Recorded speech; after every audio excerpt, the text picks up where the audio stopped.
আজকের জলসার সুযোগ্য নির্বাচিত যোগ্যতম সভাপতি, উপস্থিত আমন্ত্রিত ওলামায়ে কেরাম, বিজ্ঞাপিত অবিজ্ঞাপিত আজকের জলসার অতিথিবৃন্দ, শ্রোতা হিসাবে যারা এসেছেন, চলে গেছেন, আসছেন, নারী পুরুষ আবাল বৃদ্ধ বনিতা নির্বিশেষে সকলকে জানাচ্ছি আন্তরিক শুভেচ্ছা, ভালোবাসা, প্রেম, মোবারকবাদ, ধন্যবাদ, সাধুবাদ, স্নেহাশিস যথাক্রমে শ্রেণীগতভাবে। আলহামদুলিল্লাহ, এতক্ষণ পর্যন্ত আপনারা খুব পরিচিত আপনজন এবং আমার থেকে অনেক অল্পই বয়স আল্লাহ দিনের জন্য কবুল করেছে, সাহেব বিন কালিমুল্লাহ দিনাজপুর থেকে এসেছেন। খুব গুরুত্বপূর্ণ আলোচনা রাখছিলেন, সময় হয়তো সাথ না দেওয়ার কারণে আলোচনার পরিপূর্ণতা লাভ হয়নি। আমি এ পবিত্র আল কোরআনুল কারীমের একটি সূরার 3টি আয়াত আপনাদের সামনে তেলাওয়াত করেছি। এই আয়াতগুলিকে কেন্দ্রবিন্দুতে রেখে আনুষঙ্গিক হিসাবে আরও কিছু হাদিস এবং কোরআন যোগ করে কিছু কথা বলার চেষ্টা করছি। ওমা তৌফিক ইল্লা বিল্লাহ, আলাইহি তাওয়াক্কালতু ওয়া ইলাইহি উনীব।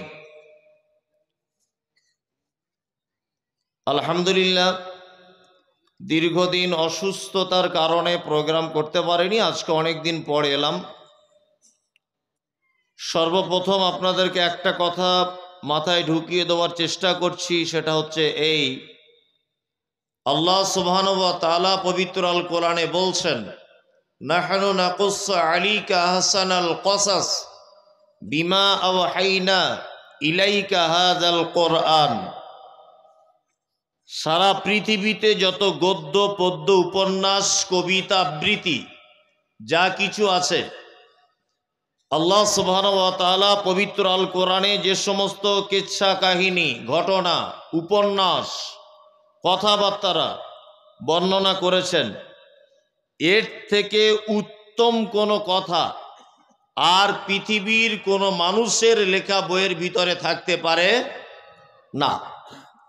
ওই জন্য আমি একাধিকবার বলি যে একটা মানুষ যদি তার জ্ঞানের পরিপূর্ণতা যদি লাভ করতে চায়, সে যদি মনে করে আমি জ্ঞানী হব, আমি তো মনে করি একটা মানুষ তার জ্ঞানের পরিপূর্ণতার জন্যে শুধু যদি কোরআন মাজিদটাই যদি অধ্যয়ন করে, তাহলে তাকে আর এক্সট্রা কোনো কিতাব অধ্যয়ন করে তাকে জ্ঞানী হতে হবে এরকম কোনো অপশন নেই। কারণ আপনারা জানেন, সকলেই শিক্ষিত মানুষ, যে পৃথিবীতে জ্ঞানকে বিভিন্ন স্তরে ভাগ করে দেওয়া হয়েছে, শিক্ষাকে বিভিন্ন ডিপার্টমেন্টে ভাগ করে দেওয়া হয়েছে। ওই জন্য দেখবেন মাধ্যমিক পাস করার পরে সরকারিভাবে ওই ছাত্রকে জানানো হয় যে তুমি কোন বিষয় নিয়ে পড়াশোনা করবে বলো। কেউ বিজ্ঞান নিয়ে পড়ছে, কেউ বাংলা নিয়ে পড়ছে, কেউ ভূগোল নিয়ে পড়ছে, একটা ডিপার্টমেন্টে এগিয়ে যাচ্ছে। এখন ভূগোলের কোনো ছাত্রকে যদি বলা হয় যে একটা ইংলিশের ক্লাস তোমাকে আজকে নিতে হবে, তার পক্ষে এটা সম্ভব নয়, সম্ভব নয়। আপনি চিকিৎসার জগতে আসুন, নাকের ডাক্তার আলাদা, চোখের ডাক্তার আলাদা, কানের ডাক্তার আলাদা, হাড়ের ডাক্তার আলাদা, হার্ট স্পেশালিস্ট, কেউ চোখের স্পেশালিস্ট, কেউ গাইনোলজিস্ট, বিভিন্ন ডিপার্টমেন্টে ভাগ করা হয়েছে, হয়েছে না? আপনি যদি একটা চোখের ডাক্তারকে যদি বলেন যে একটা মহিলার বাচ্চা হবে, এখনই আপনাকে সিজার করতে হবে, এই ডাক্তারের পক্ষে সম্ভব না অসম্ভব? অসম্ভব। তার মানে পৃথিবীতে এমন একটা সাবজেক্ট আপনি দেখাতে পারবেন না যে সাবজেক্টের ভিতরে একটা মানুষের প্রয়োজন, সমস্ত জ্ঞান সেই সাবজেক্টের ভিতরে পাওয়া যাবে, পৃথিবীতে এরকম কোনো বই খুঁজে পাওয়া যাবে না। একটি মাত্র কেতাব আছে, তার নাম আল কোরআন। আপনি বৈজ্ঞানিক হবেন, মহাকাশ সম্পর্কে জানবেন, আপনি এর ভিতরে তত্ত্ব খুঁজুন, পেয়ে যাবেন। মায়ের পেটে কিভাবে বাচ্চা জন্ম হয়, কতদিনে বাচ্চা রুহু আসে, কতদিন রক্ত অবস্থায় থাকে, সমস্ত ডিটেলস এর ভিতরে পাবেন।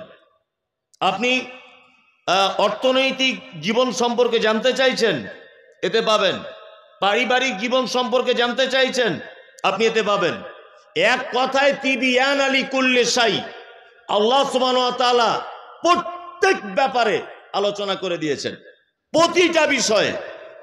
এবং শুধু আলোচনা করেছেন তা নয়, একেবারে নির্বোধ, একেবারে অশিক্ষিত, একেবারে নিরক্ষর, একেবারে পাগল কোয়ালিটির মানুষদের জন্যেও এমন সূক্ষ্ম সূক্ষ্ম কিছু বিষয়ের উদাহরণ পেশ করেছেন, যেটা বোঝার জন্য জ্ঞানী হবার প্রয়োজন নেই, সাধারণ মানুষ হিসেবে থাকলেই বোঝা সম্ভব। একটা দুটো আপনাকে দৃষ্টান্ত পেশ করি। পৃথিবীতে কিছু মানুষ আছে, তারা নিজেকে নাস্তিক বলে দাবি করে, করে না? আমি মমতাজুল ইসলাম এটা বলছি, পৃথিবীতে কেউ নাস্তিক হয় না। নাস্তিক বলে কোনো শব্দ নেই। যেগুলো ব্যবহার করা হয় এগুলো এমনিতে ব্যবহার করা হচ্ছে, নাস্তিক বলে কোনো শব্দ নেই। ডিকশনারিতে পাবেন নাস্তিক, এগুলো এমনিতে, কিন্তু আদৌ নাস্তিক বলে কিছু নেই। শিক্ষিত মানুষরা জানেন যে কর্তা ছাড়া কর্ম অচল, তাই না? কর্তা ছাড়া কোনোদিন কর্ম হয়? হয় না। আমি বিরিয়ানি খাচ্ছি এখন, বিরিয়ানিটা খুব টেস্ট। আচ্ছা বলুন তো, এর পিছনে একটা রাঁধুনি লুকিয়ে আছে না নেই? আছে। আমি একটা গান শুনছি, এই গানের পিছনে একজন গায়ককে খুঁজে পাওয়া যাবে কি যাবে না? যাবে। প্যান্ডেল বিশাল আকারে তৈরি করা হয়েছে, এর পিছনে একজন মিস্ত্রি আছে না নেই? আছে।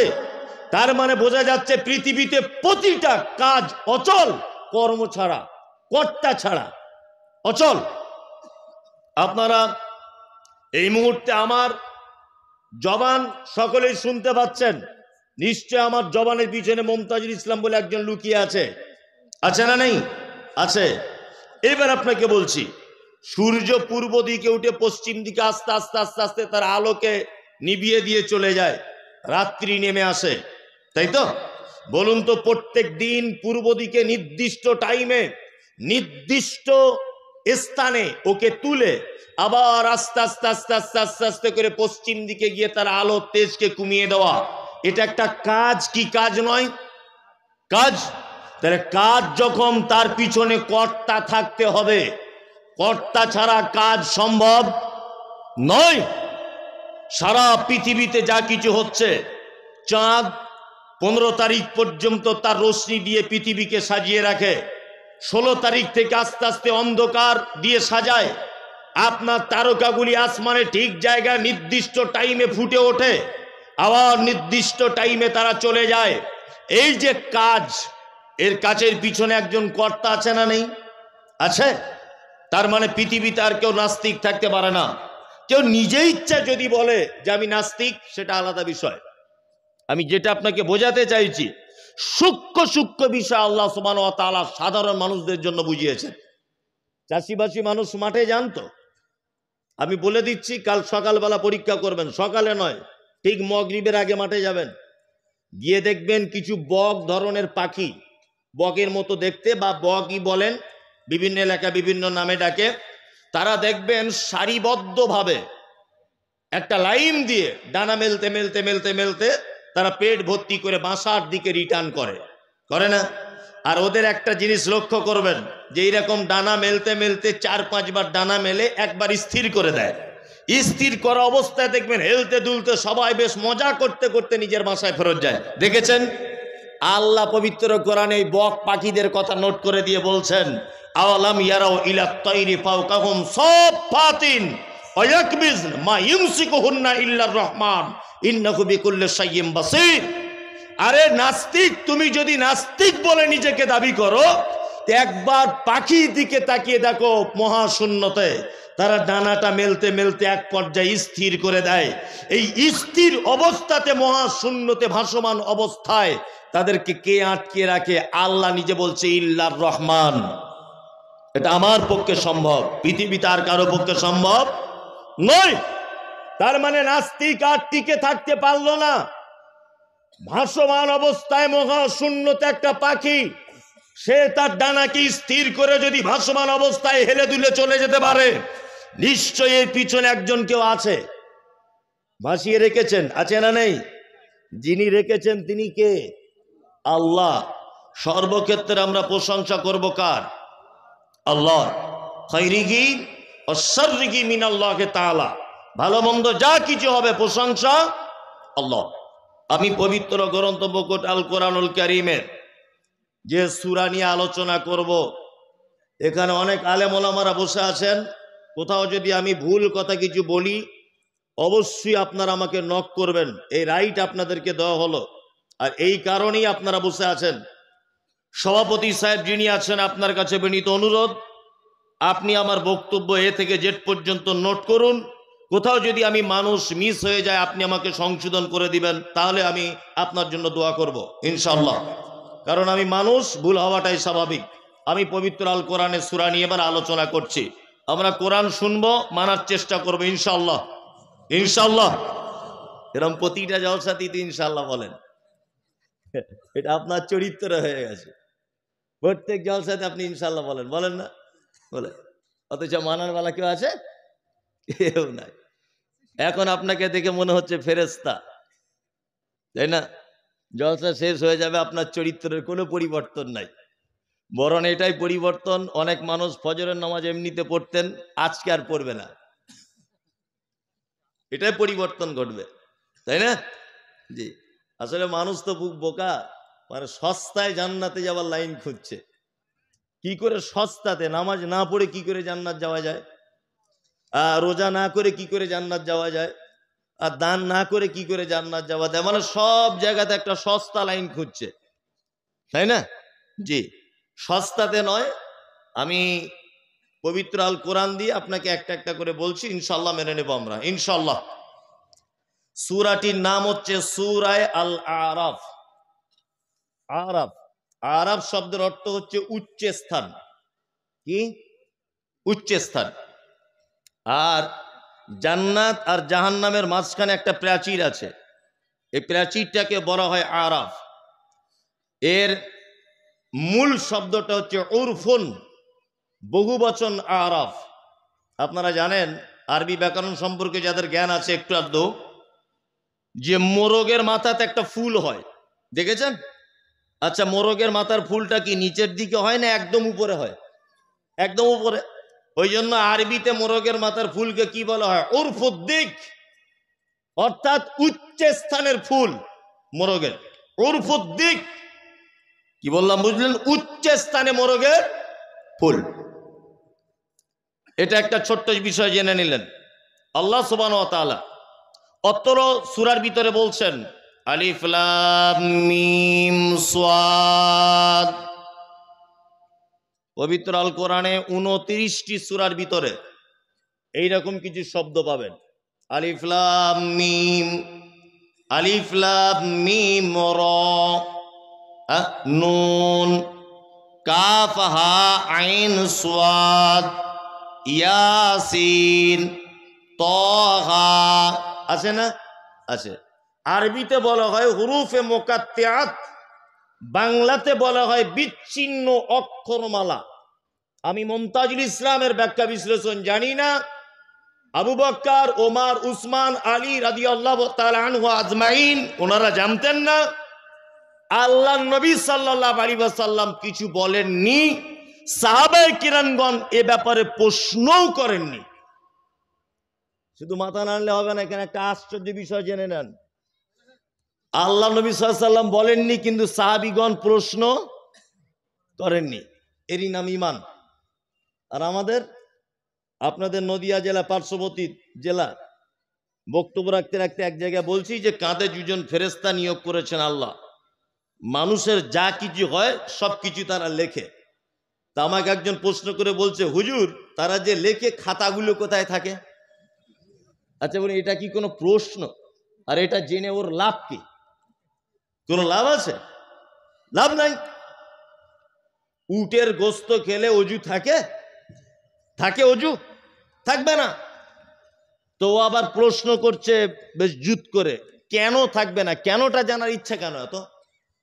আল্লাহ নবী সাল্লাল্লাহু আলাইহি ওয়াসাল্লাম বলেছেন এতটুকুই শেষ। কি বললাম বুঝলেন? এতটুকুই শেষ।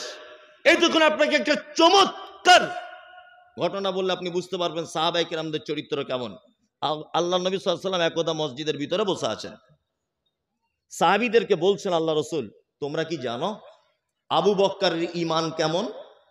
তখন সাহাবাগণ বলছেন, আল্লাহ রাসূল আপনি আর আল্লাহ ভালো জানে, আমরা কি করে জানবো আবু বকরের ঈমান কেমন? এটা কেমন কথা? তখন আল্লাহ রাসূল সাল্লাল্লাহু আলাইহি ওয়াসাল্লাম পরীক্ষা করার জন্য সাহাবায়ে কেরামদের দিকে তাকিয়ে বলছেন, ওই দেখো রাস্তা দিয়ে একটা 4 পায়ের প্রাণী তার কাঁধের উপরে উঠে মালিক তার প্রাণীর সঙ্গে কথা বলতে বলতে যাচ্ছে। আচ্ছা বলুন তো, আমি যদি এখন বলি যে ওই রাস্তা দিয়ে একটা গরুওয়ালা তার গরুর পিঠের উপরে গরুর সঙ্গে কথা বলতে বলতে যাচ্ছে, কেউ বিশ্বাস করবে? গরু কথা বলে? বলে না। তখন বৈঠকে বসে থাকা সাহাবীগণ বলছেন, আল্লাহ রাসূল এটা আবার কেমন হলো? গরুর মালিক কোনোদিন গরুর সাথে কথা বলতে পারে? গরুর কি মুখে ভাষা আছে? আল্লাহ নবী সাল্লাল্লাহু আলাইহি ওয়াসাল্লাম বলছেন, তোমাদের ঈমান আর আবু বকরের ঈমান এই জায়গাটাতেই ডিফারেন্স।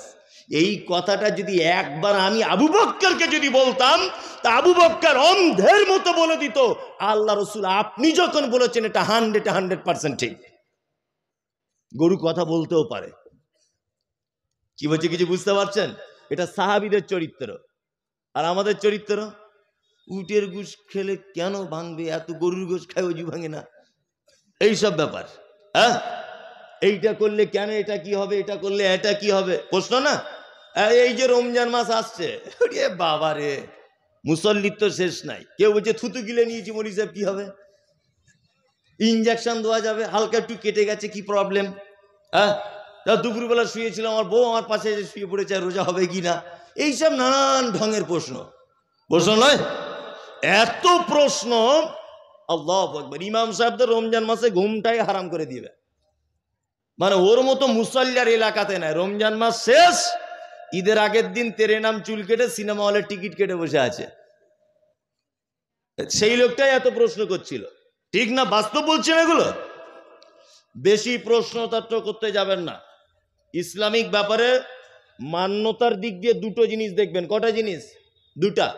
এক, কোরআনে যদি সেটা থেকে থাকে আমি অন্ধের মতো বিশ্বাস করে নিলাম। দুই, সহি হাদিসের ভিতরে ঘটনাটা আছে কি না এটা জেনে নেবেন। আপনার মান্যতার মানদণ্ড দুটো। কটা? দুটো। একটা হচ্ছে সহি হাদিস আর একটা হচ্ছে আল কোরআন। এই দুটো জায়গাতে স্পষ্ট হয়ে গেছে, আপনাকে আর অত প্রশ্ন যাওয়ার দাগ লাগবে না। মানুষ প্রশ্ন করতে করতে করতে করতে এমন একটা পর্যায়ে পৌঁছে যায় যে তার ঈমানটা রাখা পর্যন্ত মুশকিল হয়ে যায়, তাই না? ওই জন্য অতিরিক্ত প্রশ্ন আল্লাহ নবী সাল্লাল্লাহু আলাইহি ওয়াসাল্লামের সাহাবীগণ পছন্দ করতেন না। তা আমিও এই ব্যাপারে কিছু বলছি না। আলিফ লাম মিম সাদ, এ ব্যাপারে আমি কিছু জানি না। নবীজিও বলেননি, সাহাবায়ে কেরামগণ বলেননি, আমি মুমতাজুল ইসলাম বলছি না। তারপর আল্লাহ তাআলা বলছেন, কিতাবুন উনজিলা ইলাইকা ফালা ইয়াকুন ফি সাদরিকা হারাদুম মিনহু লিতুনজিরা বিহি ওয়া যিকরা লিল মুমিনিন। এটা একটি কিতাব। এটা কি কিতাব? এটা অবতীর্ণ করেছি আপনার কাছে এই কারণে যে এর মাধ্যমে মানুষকে আপনি দাওয়াত দেবেন, মানুষকে আল্লাহ ভীতি তার অন্তরে জাগাবেন। আর এইটা দাওয়াত দেওয়ার ফলে যদি কোনো রকমের বিপদ আসে বা কোনো রকমের কোনো মুসিবতের সম্মুখীন আপনি যদি হন, আপনার মনে যেন কোনো রকমের ভয় বা সংকীর্ণতা সৃষ্টি যেন না হয়। আর এটা মোমেনদের জন্য কি উপদেশের বাণী। এই জায়গাটা কয়েকটা কথা বলি। তাহলে মানুষের কাছে দাওয়াত দেওয়ার মূল বই কি? মূল কিতাব আল কোরআন, তাই না? আমি এই সত্য কথাগুলো টেনে টেনে কোরআন মাজিদ থেকে বার করে করে জাতির সামনে যখন বলি, এক শ্রেণীর আলেম ওলামারা তখন আমার মা বোন তুলে গালাগালি দেয়। আল্লাহ তাআলা বলছেন কিতাবুন উনজিলা ইলাইকা ফালা ইয়াকুন ফি সাদরিকা হারাদুম মিনহু, আপনার কাছে এটা কোরআন অবতীর্ণ করেছি, এর মাধ্যমে আপনি মানুষকে আল্লাহর ভয় দেখান, জাহান্নামের ভয় দেখান। এক কথায় এইটা দিয়ে আপনি তবলিগ করুন মানুষকে। কি দিয়ে তবলিগ করা লাগবে? কি দিয়ে? মানুষকে এইটা দিয়ে তবলিগ করা লাগবে। এইবার আপনাকে আর একটা কথা বলে রাখছি, এইটা আমার বক্তব্যের প্রাসঙ্গিক থেকেও আলাদা। সেটা কি? এবার আপনাকে বলছি, কোরআন মাজিদ অবতীর্ণ হয়েছে আল্লাহ নবী সাল্লাল্লাহু আলাইহি সাল্লামের কাছে নবী হওয়ার আগে না নবী হওয়ার পরে? নবী হওয়ার পরে। আল্লাহ নবী সাল্লাল্লাহু আলাইহি সাল্লাম বাচ্চা থেকে 40 বছর পর্যন্ত ভালো মানুষ ছিলেন না ছিলেন না? ছিলেন। 40 বছরে নবুয়তি লাভ করেছেন। উনি যে যুগে জন্মগ্রহণ করেছেন তার নাম আইয়ামে জাহেলিয়াত, অর্থাৎ মূর্খতার যুগ। মূর্খতা, এত মূর্খতা যে বাপ তার বেটির সঙ্গে রাতের বেলা শারীরিক সম্পর্ক করত। মানুষ মারা গেলে তার মাথাটা কেটে মগজ বার করে ঠিক এই টুপিটার মতো মাথার খুলিটা করত, তাতে শরাব পান করত তারা। মৃত্যু মানুষের মাথার খুলিতে শরাব পান করত। সেই যুগে সব থেকে 4টি পাপ ছিল পৃথিবীর ভয়ঙ্কর পাপ।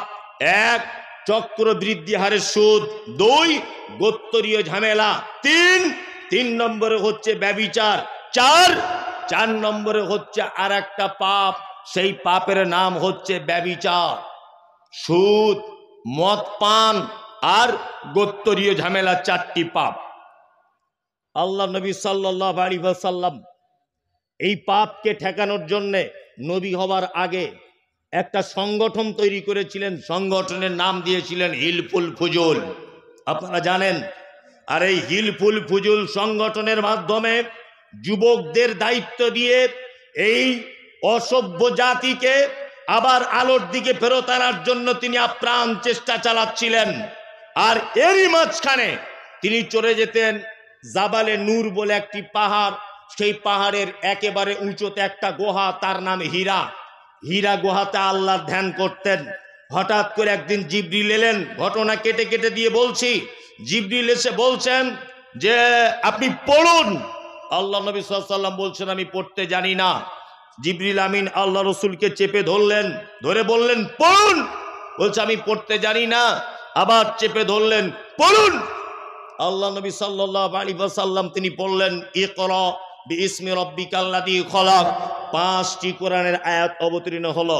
এইখানে আপনার কাছে আমার প্রশ্ন, সেটা হচ্ছে এই আল্লাহ নবী সাল্লাল্লাহু আলাইহি ওয়াসাল্লাম সর্বপ্রথম অসভ্য জাতিকে পরিবর্তন করার জন্য কাদের কাজে লাগিয়েছিলেন?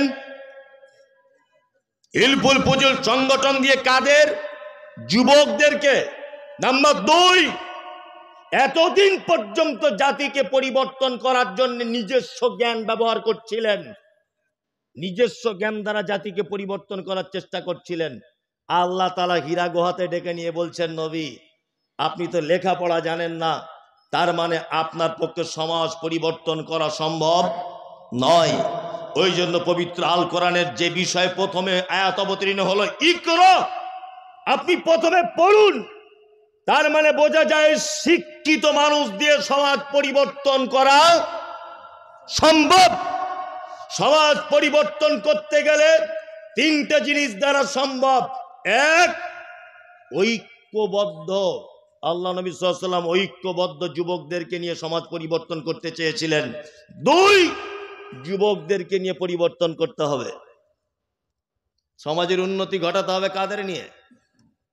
যুবকদের। আর আমাদের আরে বাবা, মসজিদের সেক্রেটারি কে? বলছে ফটিক চাচা তুমি হও।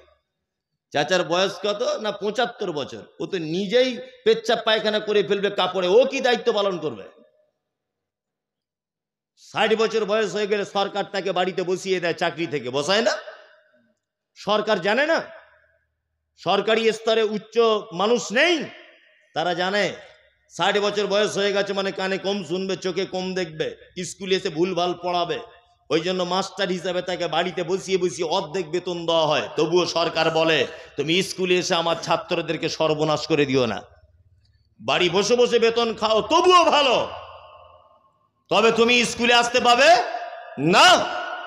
ওই জন্য আমি বলি প্রত্যেক বক্তব্যতে এটা যুবকদেরকে সব কাজে এগিয়ে নিয়ে আসার চিন্তা ভাবনা করুন। কি বললাম বুঝলেন? সব কাজে যুবকদের। দুই নম্বর, সমাজ পরিবর্তন করতে গেলে পবিত্র আল কোরআনের মাধ্যমে সমাজ পরিবর্তন করা লাগবে। আল্লাহ নবীকে পর্যন্ত ডেকে নিয়ে বলছেন, ইকরা বিসমি রাব্বিকাল্লাযী খলাক, আপনি কোরআন পড়ুন, তারপরে এইটার মাধ্যম দিয়ে সমাজ পরিবর্তন করুন। কি বললাম বুঝলেন? এইবার আপনার সঙ্গে আমার কয়েকটা কথা। আমাদের বর্তমান বাজারে একটা দল আছে না, যারা মানুষের কাছে তবলিগ করে করে বেড়ায় না? হ্যাঁ, এখানেও থাকলে থাকতে পারেন, আপনার সঙ্গে আমার কোনো আপত্তি নেই, কোনো জায়গাতে বিবাদ নেই। লোকটা 40 দিনের জন্য মানুষের কাছে দাওয়াত দেওয়ার জন্য বাড়ি থেকে বার হয়েছে। সঙ্গে নিয়েছে কি না, এই বগলে নিয়েছে ফাজাইলে আমল, আর এই বগলে মুনতাখাবে হাদিস। এই দুটো কিতাব নিয়ে ও দাওয়াতের কাজ করছে। 40 দিন বাড়ি থেকে বার হয়ে গেছে, তবলিগের কাজ করছে। কিয়ামত পর্যন্ত যদিও তবলিগ করতে থাকে, তবলিগের সফলতা আসবে না, কোশ্চিন কালে আসবে না। কারণ হচ্ছে এই, ও নামাজ শেষেই দাঁড়িয়ে বলছে বাকি নামাজ বাদ আপনারা বসে যাবেন, দিন ও ইমানের কিছু কথা হবে। এইটা বলার পরে দেখছি ফাজাইল আমলটা খুলে খুলে পড়ছে, হ্যাঁ, মুনতাখাবে হাদিস খুলে খুলে খুলে খুলে পড়ছে, মানুষকে শোনাচ্ছে। যদি ওই লোকটাকে বলেন দুটো কোরআনের আয়াত বাংলা অনুবাদ করে শোনান না, এর থেকে তো আরো ভালো কিতাব, বলবে না আমাদের বড়রা মানা করে দিয়েছে। কি বলছি বুঝতে পারছেন না? কি বলবে? যে আমাদের বড়রা উপর থেকে মানা করে দিয়েছে। আবার কি বলে জানেন? আর একটা শব্দ, কি শব্দ? যে আমরা তো কিছু জানি না, আপনাদের কাছে শিখতে এসছি। এই শিখতে এসছি, তা 40 দিন হাঁড়ি ঘন্টা নিয়ে বাড়ি থেকে বার হলি কেন? হ্যাঁ, এলাকায় মাদ্রাসা নেই, সেখানে ভর্তি হও, বদমাইশি জায়গা পাও না। বলছে আমরা কিছু জানি না, আমরা আপনাদের কাছে শিখতে এসছি। তা তোমার এলাকায় মাদ্রাসা নেই? কোশ্চিন কালেও দাওয়াতে সফলতা আসবে না। মানুষের কাছে দাওয়াত যদি দিতেই হয়, কোরআন দিয়ে দাওয়াত দিতে হবে। তবলিগ করুন, নামাজের পর দুটো ছোট্ট সূরা তেলাওয়াত করে, কোরআন মাজিদের দুটো আয়াত তেলাওয়াত করে তার বাংলা অনুবাদ করে দেন। এর থেকে ভালো দাওয়াত আর দাওয়াত নেই। আছে? নেই। আল্লাহ তারপরে নবীকে বলছেন, কোরআনের কথা বলতে গেলেই সমস্যার সম্মুখীন হতে হবে। সমস্যা যখন হবে, আপনার মনে যেন কোনো ভয় সংকীর্ণতা যেন তৈরি না হয়। আশ্চর্য ব্যাপার, আমি প্রথম যখন বক্তার জগতে এসেছি, তখন বক্তব্য রাখতে রাখতে বলেছি এটা, যে ডাক্তার জাকির নায়েক এ দেশের মাটিতে আছে? নাই। কোথায়?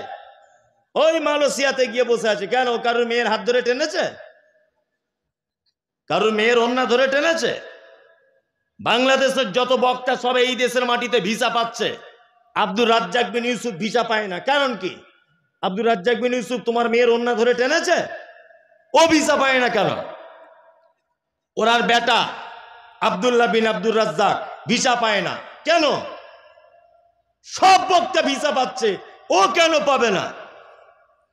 আমাদের দেশের মাটিতে যত চোর গুন্ডা বাটপার, তারা এই দেশের মাটিতে একেবারে 100% গতিতে চলাফেরা করছে, তাদেরকে কোনো জায়গায় কোনো বাধা নেই।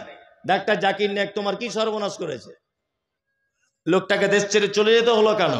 একটাই তার কারণ কি? কোরআনের হক কথা বললে জাতি ছাড়বে কি না। বক্তা বক্তব্য রাখতে রাখতে সবাই হাততালি দিচ্ছে আর বলছে নারে তাকবীর, আল্লাহু আকবার। আগামী বছরের ডেটটা আবার লিখে নেন হুজুর। এবছরে ক টাকা নিলেন? 20,000।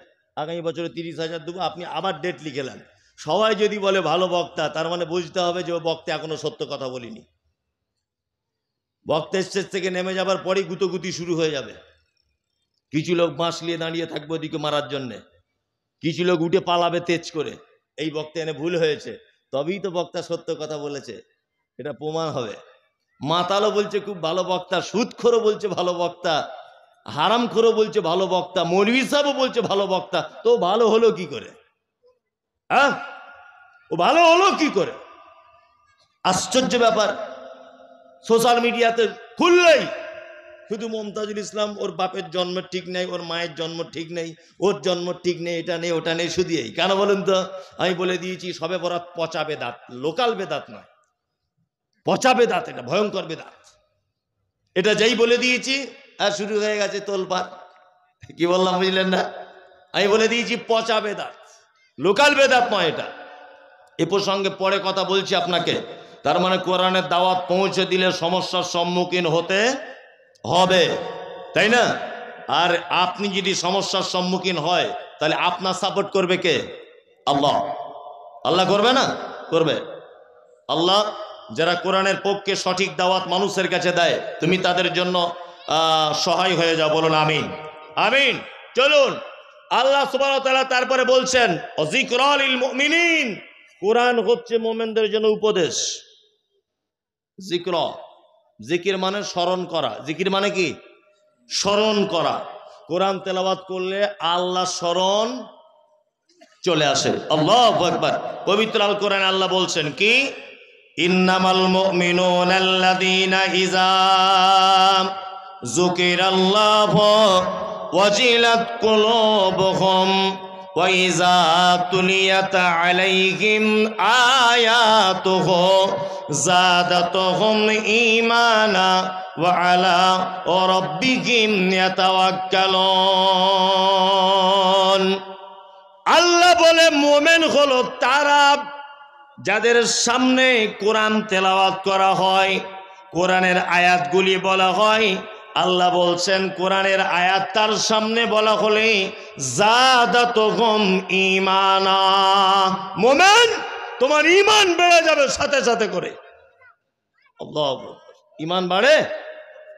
বাড়ে না। আজ থেকে 3 মাস আগে উমরায় গিয়েছিলাম। উত্তর দিনাজপুরের একজন চাচা আমার সাথে গিয়েছিল। অশিক্ষিত লোক, লেখাপড়া জানে না, বাংলাও লিখতে জানে না, কোন রকম গ্রাম্য বাংলায় কথা বলতে পারে। তা কাবাতে তওয়াফ যখনই করি, চাচা আমার জামার কলারটা এইভাবে ধরে রাখে। তা আমি বারবার বলি, চাচা তুমি আমাকে ধরে রাখো, আমার তো ডিস্টার্ব হয়। তখন চাচা বলে, এত লোক, আমি বাংলা ছাড়া কিছু বুঝি না, যদি হারিয়ে যায়, আমার 4 বিঘা জমি ধান লাগানো আছে, ধান সব বেকার হয়ে যাবে। ওই একটাই কথা বারবার বলে। তাই বললাম, আর লোকের আর চিন্তা, তোমার ধানের চিন্তা চাচা? তা বলছে, না লাগিয়েছি তো মহব্বত করে, ওটা রেখে চলে এলাম আপনার ভালোবাসা, আপনার সাথে ওমরা করতে। এখন ওইটাও একটা টেনশনের ব্যাপার। আর ঠিক আছে, ওমরা করুন। আল্লাহু আকবার। হাজী সাহেব যারা আছেন জানেন, কাবার ইমাম ডাক্তার আব্দুর রহমান আস-সুদাইস হাফিজাহুল্লাহ, তিনি যখন কোরআন তেলাওয়াত করেন আর জাহান্নামের আয়াতগুলি যখন চলে আসে, বাচ্চা ছেলের মতো 20 second 30 second how how how how করে কাঁদে। Ethiopia, Tanzania, German, Japan, France, Bharat, Pakistan, Bangladesh, যে ভাষী হোক না কেন, ডাক্তার আব্দুর রহমান আস-সুদাইসের তেলাওয়াতে সবাই কাঁদতে থাকে। তওয়াফ হতে হতে আজান হয়, সবাই কাতারে দাঁড়িয়ে যায় মক্কার মানে কাবার চারিদিকে। আমিও দাঁড়িয়ে গেলাম। আমার ডান দিকে চাচা দাঁড়িয়েছেন উত্তর দিনাজপুরের। কাবার ইমাম তেলাওয়াত করছেন, ইয়াউমা তারাউনাহা তাযখালু কুল্লু মুরজিআতিন আম্মা আরজাআত ওয়া তাযাহু কুল্লু যাতি হামলিন হামলাহা ওয়া তারান নাসা সুকারা ওয়া মা হুম বিসুকারা ওয়ালাকিন্না আযাবাল্লাহি শাদীদ। সূরা হজের আয়াত কাবার ইমাম তেলাওয়াত করছেন।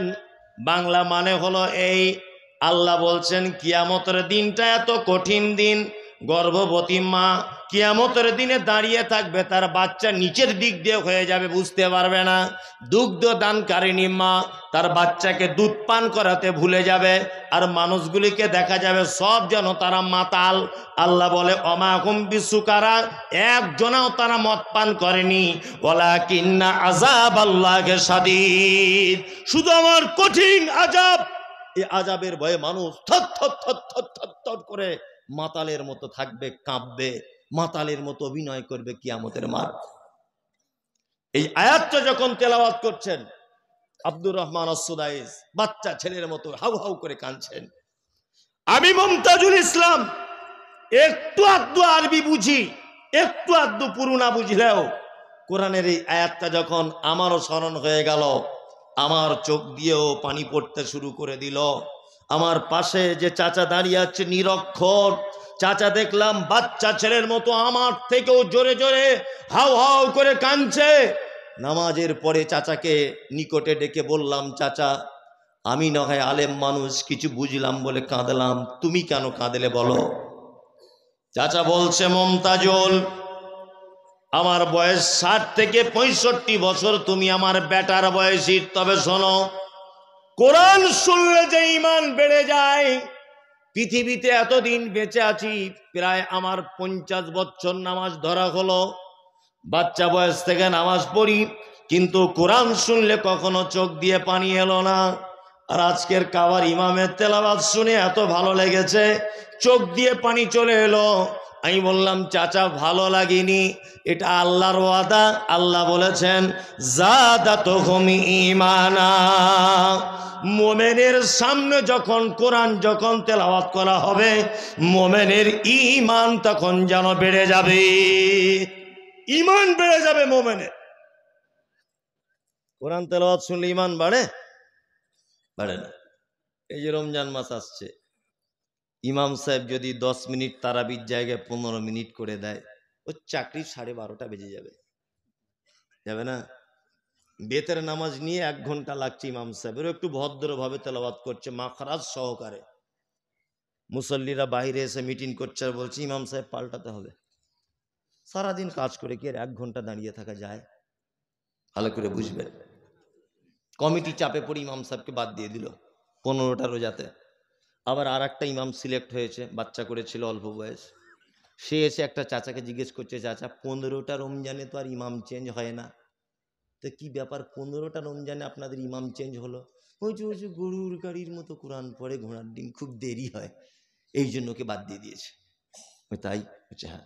এ মাদ্রাসায় পড়া ছেলে বুদ্ধিমান, এ বুঝতে পেরেছে তাহলে নিশ্চয় যে যত তাড়াতাড়ি পড়াতে পারবে তত বড় ইমাম, চাকরি আমার মোটামুটি লংজিভিটি বাড়বে। ওর লাগতে 1 ঘন্টা, এ মোটামুটি 35 মিনিটে বেতের টেতে সব শেষ করে দিয়েছে। মুসল্লি তখন বাইরে এসে বলছে, এই হচ্ছে শালা বাপের বেটা ইমাম। আর আগে যে ছিল, ধুর ঘোড়ার ডিম, কিছু জানে না কোরআন পড়তে, এত লেট হয়। তার মানে আমাদের কাছে যে যত গতিতে তেলাওয়াত করতে পারবে সে তত বড় ইমাম। অথচ আল্লাহর ভাষা কি? আল্লাহ বলছেন, আয়াতুহু যাদাতুহুম ঈমানা ওয়া আলা রাব্বিহিম ইয়াতাওয়াক্কালুন। মুমিন হলো তারা যাদের সামনে কোরআনের আয়াত তেলাওয়াত করা হবে। আল্লাহ নিজে বলছেন, যাদাতুহুম ঈমানা, কোরআনের একটা আয়াত শুনলে তার ঈমান বৃদ্ধি পাবে, ঈমান বাড়বে তার। কি বললাম বুঝলেন? কোরআন তেলাওয়াত করি, কোরআন তেলাওয়াত করি। ও আনন্দবাজার পত্রিকা পড়ে, সময় নাই। সময় আছে? আল্লাহু আকবার। এই যে মাঘে রমজান আসছে না, কয়েকদিন পর, 2-3 দিন পর, আল্লাহ সুবহানাহু ওয়া তাআলা কি বলছেন? ইয়া আইয়ুহাল্লাযীনা আমানু, এই তোমরা যারা ঈমানের স্বীকৃতি প্রদানকারী, তোমরা শোনো, কুতিবা আলাইকুমুস সিয়াম, তোমাদের উপরে সিয়াম অর্থাৎ রোজাকে কি করা হয়েছে? ফরজ করা হয়েছে। কামা কুতিবা আলাল্লাযীনা মিন ক্বাবলিকুম, যেমন তোমাদের পূর্ববর্তীদের উপরেও ফরজ করা হয়েছিল। লাআল্লাকুম তাত্তাকুন, যাতে তোমরা পরহেজগার হতে পারো। তাকওয়া, আল্লাহ ভীতি যাতে তোমাদের ভিতরে তৈরি হয়, এই জন্য আমি রমজানের সিয়ামকে কি করলাম? ফরজ করলাম। সিয়াম পালন করি তো? হ্যাঁ করি। আবার কিছু কিছু লোকের গ্যাসের অসুখ দেখা দেবে 2 দিন পরেই, এখন আলহামদুলিল্লাহ খুব ভালো, ভালো না? কারোর পেটের অসুখ দেখা দিবে, কারোর মাথার অসুখ দেখা দিবে। সব 16 বছরের মেয়ে, তাও মা বলছে এইটুকু মেয়ে কি করে রোজা করে, চেহারা খারাপ হয়ে যাবে। আবার বলছে ও পরীক্ষা দিতে যাবে, কি করে রোজা রাখবে, পরীক্ষার সঙ্গে রোজার কি সম্পর্ক?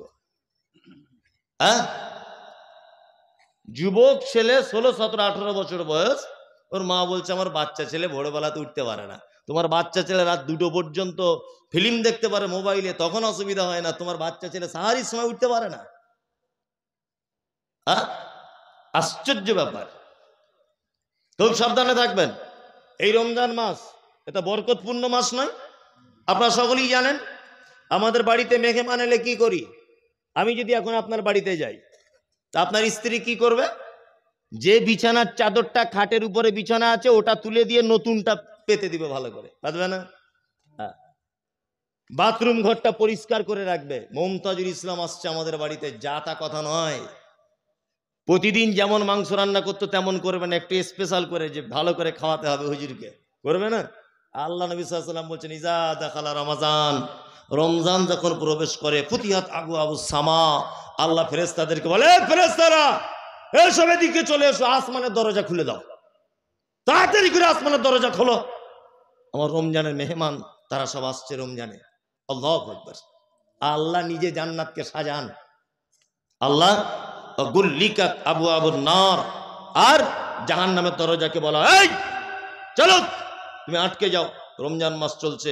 অসুল সিলাতি শায়াতিন, শয়তানদেরকে লোহার জিঞ্জিলে করে বেঁধে দেওয়া হয়, কারণ রমজানের সম্মানে, তাই না? রমজানে কি সম্মান? রমজানে এত সম্মান কেন? রমজানের এত সম্মান কেন? আল্লাহ তাআলা বলছেন, শাহরুর রমাজান আল্লাযী উনজিলা ফীহিল কুরআন, এটা হচ্ছে সেই রমজান যে রমজানে কোরআন অবতীর্ণ করা হয়েছে, তাই না? এখন পলাশিতে এলেই কিন্তু সে নবাব সিরাজের যুদ্ধের কথা, আমবাগানের একটা স্মৃতি মনে পড়ে যায়, যায় না? পলাশিতে এলেই মনে হবে এই সেই পলাশি। এর নাম এত বিখ্যাত কেন? এখানে নবাব যুদ্ধ করেছিল ব্রিটিশদের সাথে আমবাগানে, এই জন্য তো পলাশির এত নাম। আর কলকাতার এত নাম কেন? না, কলকাতার হাওড়া ব্রিজ খুব বিখ্যাত, কলকাতার রসগোল্লা খুব বিখ্যাত। রমজানের এত সম্মান কেন? রমজানের এত মর্যাদা কেন? আল্লাহ তাআলা বলছেন, আল্লাযী উনজিলা ফীহিল কোরআন, এর মর্যাদা এই কারণে যে এই মাসে কোরআন অবতীর্ণ করা হয়েছে, তাই। কি বলছি বুঝতে পারছেন? রমজানে সিয়াম অর্থাৎ রোজা অবস্থায় যত আমল আছে, কোরআন তেলাওয়াতের থেকে বড় আমল আর কোন আমল নাই। সিয়াম অবস্থাতে সাহারি থেকে ইফতারি পর্যন্ত যে টাইমটা আপনি পাবেন, শুধু কোরআন তেলাওয়াত, শুধু কোরআন তেলাওয়াত। কি বলছি বুঝতে পারছেন? আমরা কোরআন তেলাওয়াত করি? ওসবেতে ঝামেলাতে নাই। আমরা কি করে সস্তায় জান্নাতে যাওয়া যাবে সেই রাস্তাটা বলে দেন, এই রাস্তা আমরা করছি। আল্লাহ তুমি আমাদের কোরআন বেশি বেশি করে তেলাওয়াত করার তৌফিক দান করো, আমিন আমিন। চলুন, আল্লাহ তারপরে বলছেন, ইত্তাবিউ মা উনজিলা ইলাইকুম মির রাব্বিকুম, তোমরা আনুগত্য করো রবের পক্ষ থেকে যেটা অবতীর্ণ হয়েছে, তার নাম আল্লাহর পক্ষ থেকে কি অবতীর্ণ? কোরআন। আল্লাহ তারপরে বলছেন, ওয়ালা তাত্তাবিউ, তোমরা আনুগত্য করো না, মিন দুনিহি, এইটাকে বাদ দিয়ে, আউলিয়া, ওলিয়া উলিয়াদের, ওলিয়া উলিয়াদের আনুগত্য করো না। এইখানে কয়েকটা কথা আপনাদেরকে বলে রাখছি, সেটা হচ্ছে এই, আল্লাহ আনুগত্য করতে বলছেন কিসের? আল কোরআনের, তাই না? আমি বারবার বলছি, শবে বরাত নামক কোন শব্দ হাদিসে নাই। বারবার বলছি, শবে বরাত বলে কোন শব্দ কোরআনে নাই। আর ও বারবার বলছে এটা আমাদের বড় হুজুর বলেছে। বারবার বারবার আমি বলছি যে নবীর নাম শুনে চোখে চুম্বন করা বেদাত, চলবে না। এটা হাদিসেও নাই, কোরআনেও নাই। বলছে এটা আমাদের বড় হুজুরের ফতোয়া। বারবার এ কথা বলছি, বারবার, যে আপনি বেদাত থেকে সাবধানে থাকবেন, এটা করা চলবে না। ও বারবার বলছে এটা কোরআনে না থাকতে পারে, হাদিসে না থাকতে পারে, এটা আমাদের হুজুর বলেছে। আচ্ছা, হুজুরের কথা চলবে না কোরআন হাদিসের কথা চলবে? কোরআন আর হাদিসের কথা চলবে।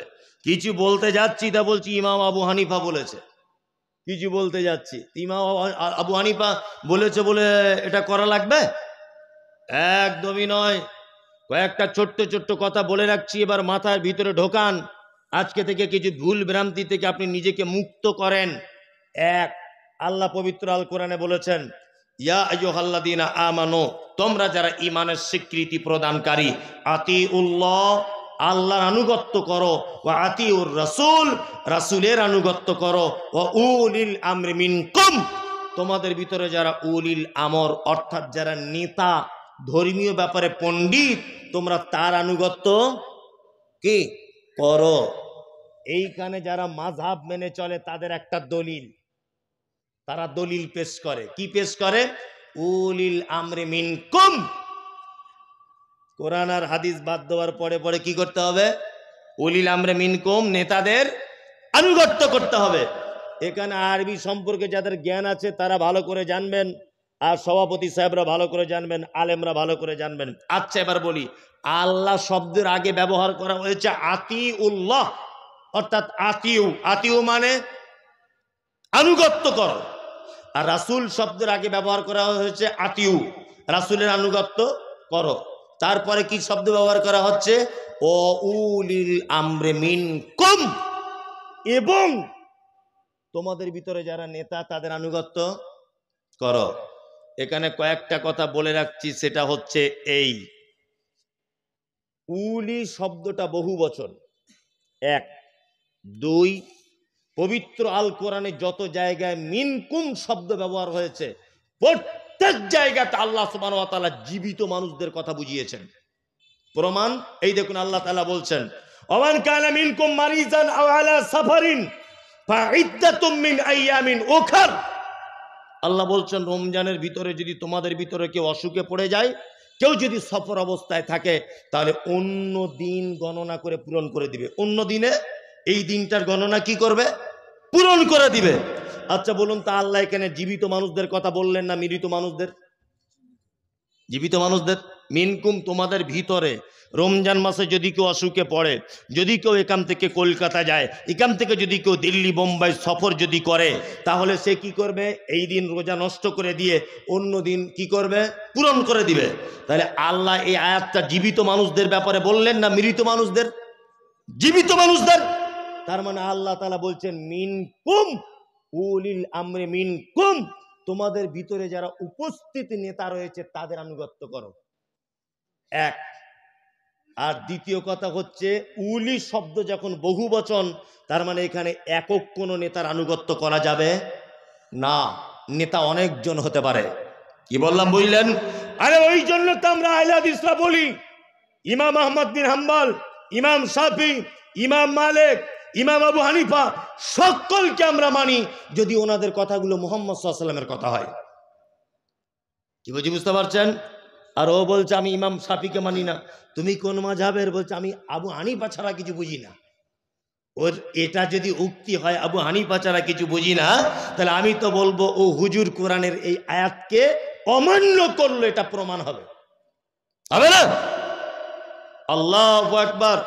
ইমাম আবু হানিফা রাহিমাহুল্লাহ বেঁচে আছেন না মারা গেছেন? মারা গেছেন। ইমাম শাফি রাহিমাহুল্লাহ বেঁচে আছেন না মারা গেছেন?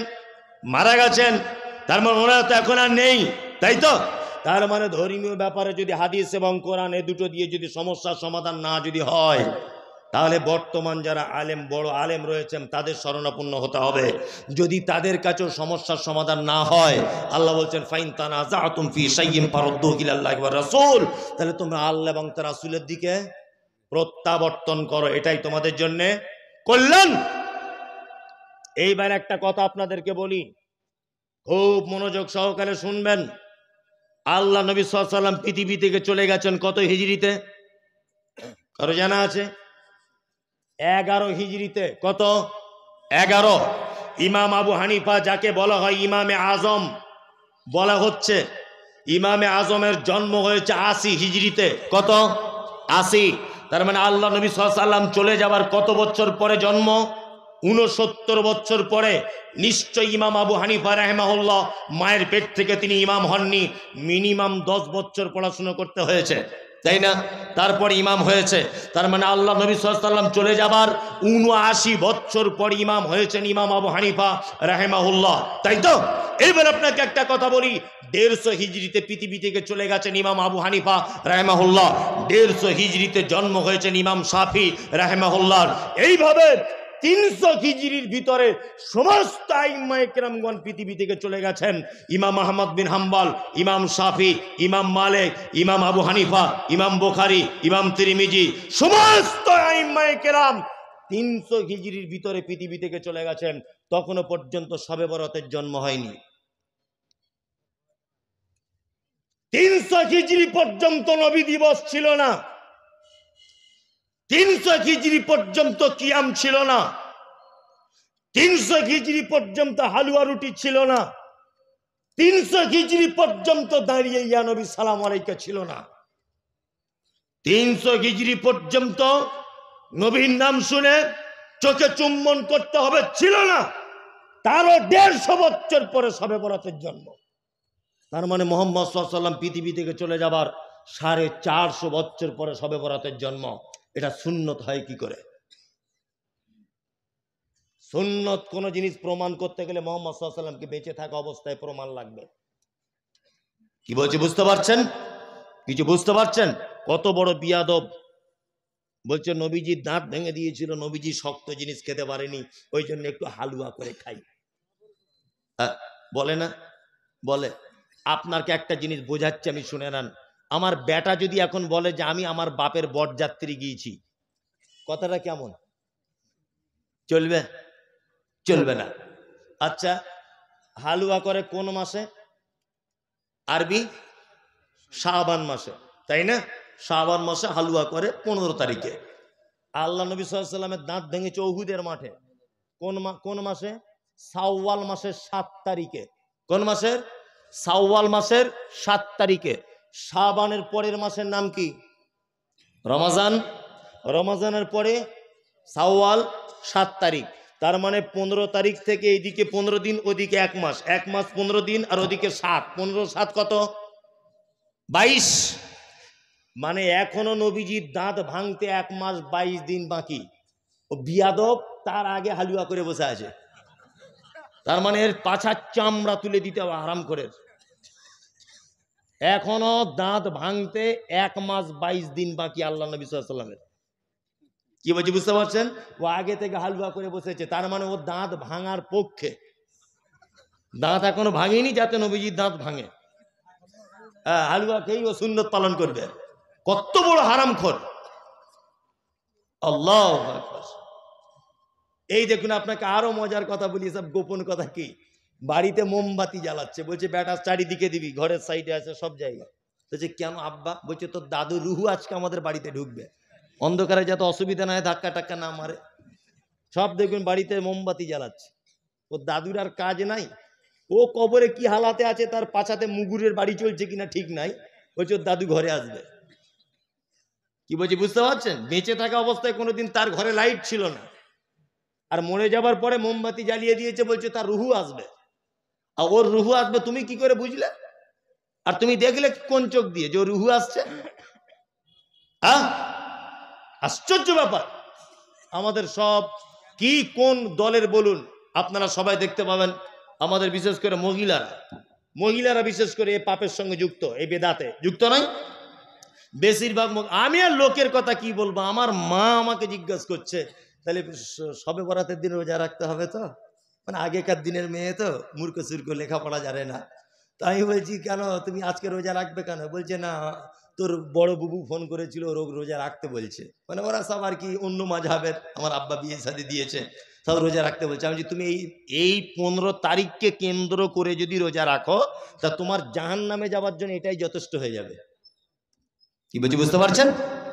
একদম নয়। কেন? যারা প্রত্যেক মাসে মাসে 3 দিন রোজা রেখে অভ্যস্ত, তারা রাখবে। কেউ যদি ঢং করে বলে শবে বরাতের দিন 15ই শাবানে সিয়াম পালন করতে হবে, তাহলে এটা বেদাত। আর মুহাম্মদ সাল্লাল্লাহু আলাইহি ওয়াসাল্লাম কি বলেছেন? কুল্লু বিদাতিন যালাল ওয়া কুল্লু জালালাতিন ফিন্নার। প্রত্যেক নতুন আবিষ্কৃত ইবাদত হচ্ছে ভ্রষ্টতা। প্রত্যেক ভ্রষ্টতাকারী স্থান ফি মধ্যে, নার মানে আগুন, আগুনের মধ্যে। আল্লাহু আকবার। আল্লাহ তুমি আমাদের সহিহ হাদিস এবং কোরআন মোতাবেক চলার তৌফিক দান করো, বলুন আমিন। আমিন। হুজুরের কথা ইসলাম চলবে না আমার আপনার কথাই চলবে, না কোরআন এবং হাদিসের কথাই চলবে? কোনটা? কোরআন এবং হাদিসের কথাই চলবে। কোনো এক জায়গায় বক্তব্য রাখতে রাখতে আমি বলেছি, জানাজা করতে গেছি কোনো এক জায়গায়, তো একটা চাচা বলছে সবাই দোয়া বলুন, মিনহা খালাকনাকুম ওয়া ফিহা নুঈদুকুম ওয়া মিনহা নুখরিজুকুম তারাতান উখরা। আমি জোরে জোরে বলে দিচ্ছি, এ দোয়া চলবে না, বিসমিল্লাহ বলে দেন। চাচা তখন বলছে মুমতাজুল ইসলামের মতো বদমাশ মৌলভী সাহেব জগতে নাই। আজ কেন চাচা, কি হলো তোমার? তুমি কত কত দূর লেখাপড়া শিখেছো? কোরআনের আয়াত মিনহা খালাকনাকুম বললে অসুবিধা কোথায়? বললাম চাচা কোরআনে আছে বলে সব জায়গায় যে বলা লাগবে, তুমি এটা বুঝলে কেমন করে? বলছে কোরআনের আয়াত মানে সব জায়গাতে বলা যাবে। তাহলে তোমার বড় বেটার নাম ফেরাউন রাখো, এটা তো ফেরাউন কোরআনে আছে। বলছে ওটা কেমন কেমন হচ্ছে না? যে কেন কেমন কেমন? তোমার বড় বেটার নাম রাখতে পারতে ফেরাউন, ছোট বেটাটার আবুল আহাব রাখতে পারতে। আবুল আহাবের নামও তো কোরআন মাজিদে এসেছে, তাই না? তার মানে বোঝা যায় কোরআন মাজিদে আছে বলি যে সব জায়গায় বলা যাবে তা নয়। রুকুতে গেলে কি বলি? সুবহান রাব্বিয়াল আজিম। এইটার পরিবর্তে কেউ যদি বলে কুল হুয়াল্লাহু আহাদ আল্লাহুস সামাদ, নামাজ হবে না থাকবে না যাবে? নামাজ বাতিল হয়ে যাবে। কেন? সুবহান রাব্বিয়াল আজিমের থেকে তো কুল হুটা আরো ভালো, ভালো না? কেন নামাজ বাতিল হবে কেন? মানে ওই জায়গাটায় ওইটা সিস্টেম নাই। তাই ওই জন্য সকল দিনী ভাই ও বোনেদের কাছে বিনীত অনুরোধ, আল্লাহ তাআলার ভাষা শুনুন। আল্লাহ বলছেন ইত্তাবিউ, তোমরা আনুগত্য করো, মা উনজিলা ইলাইকুম মির রাব্বিকুম, রবের পক্ষ থেকে যেটা অবতীর্ণ করা হয়েছে অর্থাৎ আল কোরআন। আর অন্য আয়াত অনুযায়ী বোঝা যায় মুহাম্মদ সাল্লাল্লাহু আলাইহি ওয়াসাল্লামের কথা অর্থাৎ সহিহ হাদিস। এই দুটো ছাড়া আর আমল করার মতো বা মান্যতার যোগ্য কোনো বই পৃথিবীতে আর নাই। এইবার আপনাদেরকে মজার কয়েকটা কথা বলে দিই, দিয়ে চলে যাব। এক, আল্লাহ তারপরে বলছে ওয়ালা তাত্তাবিউ মিন দুনিহি আউলিয়া, আর ওলিয়া আউলিয়াদের আনুগত্য করবে কি না? এই আল্লাহর ওলি বুঝেন তো কাদের বলে? আল্লাহর ওলি হওয়া সহজ না কঠিন? ওই যে বলছে কঠিন, ওনাকে ভাবানো হয়েছে কঠিন। আমাদের কেমন করে বলে আল্লাহর ওলি, কেমন করে ডেফিনিশন কেমন করে দেয় আমাদের সামনে জানেন তো? ও ভাইরা, ও মায়েরা, অমুক জায়গার একটা আল্লাহর ওলি ছিল, 30 বছর বিয়ে শাদী করেনি, গোপগুলো বড় বড়, এত আল্লাহর প্রেমিক ছিল। সে এক অজুতে আজকে 30 বছর এশার নামাজ অজুতে ফজরের নামাজ পড়তো। আর কি করতো না, তার একটা ডান পাটা গাছের ডাল এরকম ভাবে ঝোলানো থাকতো। এত বড় আল্লাহর ওলি। ও বন্ধুরা, আমাদের অমুক জায়গার একটা বড় ওলি ছিল, এত বড় আল্লাহর ওলি, সুন্দরবন বেড়াতে গেছে। নৌকায় করে যখন যাচ্ছে আল্লাহর ওলি, তখন একটা বাঘ এসে নৌকাতে ঝাঁপ দিয়ে পড়েছে খাবে বলে। ওলি তখন বলছে চাই বিয়াদব কোথাকার, আমি আল্লাহর ওলি আর আমাকে খেতে এসেছিস? বাঘ তখন বলছে হুজুর নমস্কার, আপনি যে পীর সাহেব আমি ব্যাপারটা বুঝতে পারিনি। নিয়ে বাঘ চলে গেল জঙ্গলে। এত বড় আল্লাহর ওলি ছিল। আল্লাহর ওলি জঙ্গলে নদীতে যেতে যেতে দেখছে বাঘ নদীর মাঝখানে এইরকম ভাবে হাত জোর করে নৌকার সামনে দাঁড়িয়ে বলছে হুজুর আমাকে ক্ষমা করে দেন, আপনি না ক্ষমা করলে পৃথিবীর কেউ ক্ষমা করবে না। পাবলিক বলছে না রে তকবীর আল্লাহু আকবার। মনে মনে বলছি যে বক্তার পাছার চামড়া তুলে দিতে হবে আর শ্রোতার সব জল বিচুতি লাগিয়ে দিতে হবে। কি বলছি বুঝতে পারছেন না? আরে বাঘ কোনোদিন নদীর সামনে হাত জোর করে দাঁড়াতে পারে? পারে? আল্লাহ, মিথ্যা কথা। আল্লাহর ওলি সম্পর্কে আমাদের কেমন ধারণা দেওয়া হয়েছে? আমাদের ধারণা দেওয়া হয়েছে ওলি বাবা, ওলি মানে সাংঘাতিক ব্যাপার, বিয়ে শাদী করা যাবে না, মেয়ে ছেলের কাছে থাকা যাবে না, গোপ কাটা যাবে না, মাথায় বড় বড় চুল উকুন থাকতে হবে, এমন গায়ে গন্ধ হতে হবে যেন কেউ সাইডে না টিকতে পারে। এইসব আল্লাহর ওলিদের ডেফিনিশন আমাদের কাছে, তাই না? হচ্ছে কি হয় না? আপনাকে কি বলবো, কি বলবো আপনাকে? ইমাম আবু হানিফা রাহিমাহুল্লাহ নিশ্চয় একজন ভালো মানুষ ছিলেন, ঠিক আছে? উনি কত বড় আলেম এটা আমি বলছি না, তবে উনি মানুষ হিসাবে খুবই ভালো মানুষ ছিলেন, ইমাম হিসাবে খুব ভালো মানুষ, খুব যোগ্য মানুষ। ওনার উপরে আমার শ্রদ্ধা ভালোবাসা। কিন্তু ওনার মুরিদেরা, ওনাকে যারা ভালোবাসেন, ওনার ব্যাপারে এত মিথ্যা কথা বলেছে, সব আমার কাছে প্রমাণ আছে, বিনা প্রমাণে কথা বলছি না। এখন যদি আমার গাড়ি থেকে বইগুলো আনতে বলি তাহলে তো জলসা জমে যাবে। কি বললাম বুঝলেন? ইমাম আবু হানিফার ব্যাপারে বই লেখা হচ্ছে, ওনার জীবনী। কি বলছে? তিনি যখন জীবনের শেষবার হজ করতে গেছেন, শেষবার, তখন কাবায় দাঁড়িয়ে আমার দিকে ফিরুন এরকম। আচ্ছা বলুন তো এইভাবে এইভাবে এইভাবে একটা মানুষ কতক্ষণ দাঁড়িয়ে থাকতে পারে এক ঠাঙের উপরে? 2 মিনিট থাকবে? থাকবে না তো 10 মিনিটই থাকবে। তো ওনার শাগরেদেরা লিখছে যে উনি এক পায়ে দাঁড়িয়ে কাবা শরীফের সামনে রেখে 3 বার কোরআন খতম করে তবে রুকুতে যেতেন। আচ্ছা সম্ভব এটা? এক পায়ে দাঁড়িয়ে 3 বার কোরআন খতম করা সম্ভব?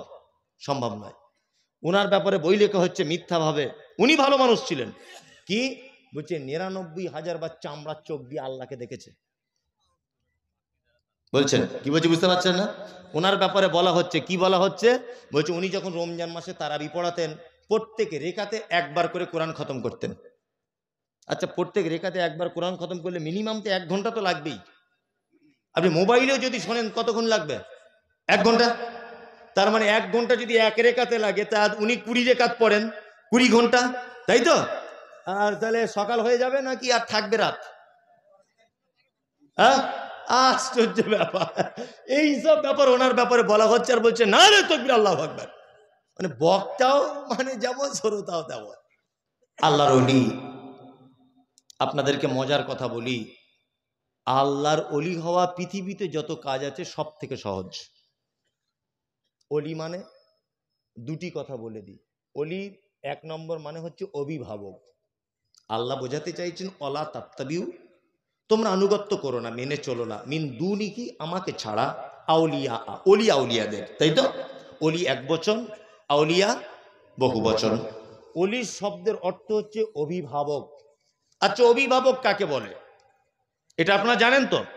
অভিভাবক, আমার বেটা আছে বেটি আছে, এই দুজনের অভিভাবক কে? আমি মুমতাজুল ইসলাম। আমার বেটা জুতো ছিঁড়ে গেছে, চাইবে কার কাছে? আমার কাছে।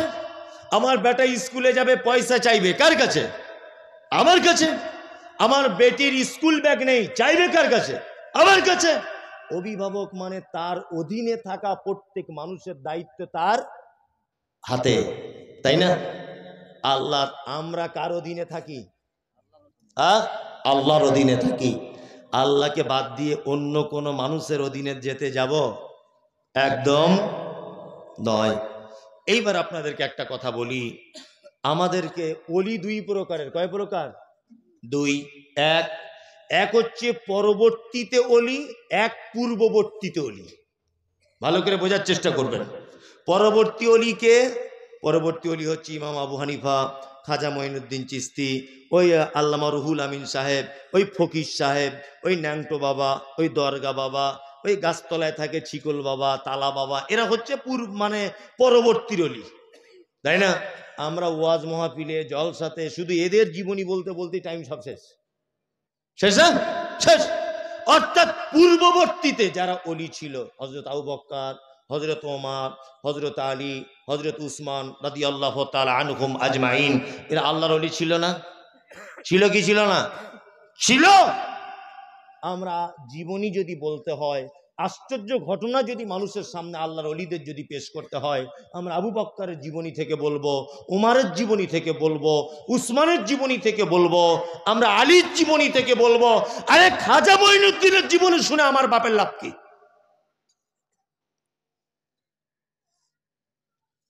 ফুরফুরা শরীফের পীর সাহেব দাদা হুজুর, ওনার জীবনী শুনে আমার লাভ কি? ইমাম আবু হানিফার জীবনী শুনে আমার লাভ কি? কোনো লাভ নেই। 3 ঘন্টা ধরে বক্তব্য রাখছে শুধুমাত্র খাজা মঈনুদ্দিন চিশতির জীবনী দিয়ে। কে বলেছে বক্তব্য রাখতে খাজা মঈনুদ্দিন চিশতির জীবনী দিয়ে? এই জীবনী শুনলে কোনো নেকি হবে? 10 পয়সা নেকি নেই। পৃথিবীতে 4 শ্রেণীর মানুষ আল্লাহ তাআলার পক্ষ থেকে প্রাইজ প্রাপ্ত। 1, আনা আমাল্লাহু মিনান নাবিয়্যিনা ওয়াস সিদ্দিকিনা ওয়াশ শুহাদাই ওয়াস সালিহিন। 1 নবীগণ, 2 সাহাবায়ে কিরামগণ, 3 শহীদগণ, 4 সালেহিন, সৎ কর্মপরায়ণ যারা, তারা। এই 4 শ্রেণীর মানুষ ছাড়া তৃতীয় কোনো ব্যক্তির আর গল্প শোনা যাবে না। চলুন, আল্লাহর ওলি মানে আশ্চর্য ঘটনা, আমরা যেটা জানি, তাই না? জি, সাহাবীদের জীবনে আশ্চর্য ঘটনা ঘটেনি? ঘটেছে। আপনাকে চমৎকার চমৎকার কয়েকটা ঘটনা বলি। মরা মানুষের মতো আপনি বসুন। 1, হযরত আবু হুরায়রার নাম শুনেছেন? শুনেছেন। আল্লাহ নবী সাল্লাল্লাহু আলাইহি ওয়াসাল্লামের সাথে পেয়েছিলেন মাত্র 3 বছর। কত বছর? 3 বছর। সব থেকে বেশি হাদিস বর্ণনা করেছেন কে? আবু হুরায়রা, তাই না? হাদিসের পাতা উল্টালে আনাবি হুরায়রাতা আনাবি হুরাইরাতা, সব জায়গাতে। আর মহিলাদের মধ্যে আনা আয়েশাতা রাদিয়াল্লাহু তাআলা আনহা, আনা আয়েশাতা রাদিয়াল্লাহু তাআলা আনহা। মহিলা সাহাবিয়াতদের ভিতরে আয়েশা, আর পুরুষদের ভিতরে আবু হুরায়রা অধিক হাদিস বর্ণনা করেছেন, তাই তো? চমৎকার ঘটনা, আপনার গায়ের লোম খারাপ হয়ে যাবে শুনলে। হযরত আবু হুরায়রা বলছেন, আমি নতুন ইসলাম কবুল করলাম, নতুন ইসলাম কবুল করলাম। আসহাবে সুফফাতে বসবাস করতাম। কোথায়? আসহাবে সুফফাতে। আসহাবে সুফফাদের খাওয়া দাওয়া কিছু থাকতো না। অন্যান্য সাহাবীরা হাদিয়া দিলে খেতেন, না তোবা চুপচাপ মেরে বসে থাকতেন। তো হযরত আবু হুরায়রা বলছেন, এত খিদা লেগেছে একদিন, আর থাকতে পারলাম না। আল্লাহ নবী সাল্লাল্লাহু আলাইহি ওয়াসাল্লাম মেম্বারে যেখানে খুতবা দিতেন, ওখানে পেটের সাথে এরকম পেট লাগিয়ে চুপচাপ মেরে বসে আছেন। কে? আবু হুরায়রা। উনি ভাবছেন যে এখানে বসে থেকে তার কাজ নাই, খাওয়া দাওয়া পাবো না, একটু রাস্তার দিকে যাই। আবু হুরায়রা রাস্তার দিকে বার হলেন, বার হয়ে রাস্তাতে বসে আছেন। মনে মনে ভাবছেন, কোনো মানুষের কাছে তো ডাইরেক্ট খাবার চাওয়া যাবে না, নবী সাহাবী বলে কথা, ডাইরেক্ট চাওয়া যাবে? যাবে না। হযরত আবু হুরায়রা মনে মনে ভাবছেন যে কোনো একটা কৌশলে কিছু চাইতে হবে। রাস্তা দিয়ে আসছেন কে? হযরত ওমর। তা আবু হুরায়রা বলছেন, ওমর ভাই, কোরআনের এই আয়াতটা সম্পর্কে একটু বলে দেন তো।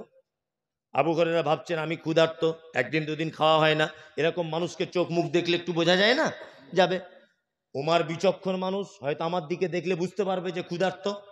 হযরত ওমর কি করলেন? আবু হুরায়রার দিকে তাকালেন, কোরআনের আয়াতটা বললেন, চলে গেলেন। আবু হুরায়রা মনে মনে ভাবছেন, তাহলে চালাকি আর কাজ হলো না, চালাকি আর কাজ হলো না। দ্বিতীয়বার আসছেন কে? আবু বকর সিদ্দিক রাদিয়াল্লাহু তাআলা আনহু। তিনি আসছেন। হযরত আবু হুরায়রা একই ঘটনা, আবু বকর বুঝতে পারলেন না, চলে গেলেন। তৃতীয় পারে এসছেন কে?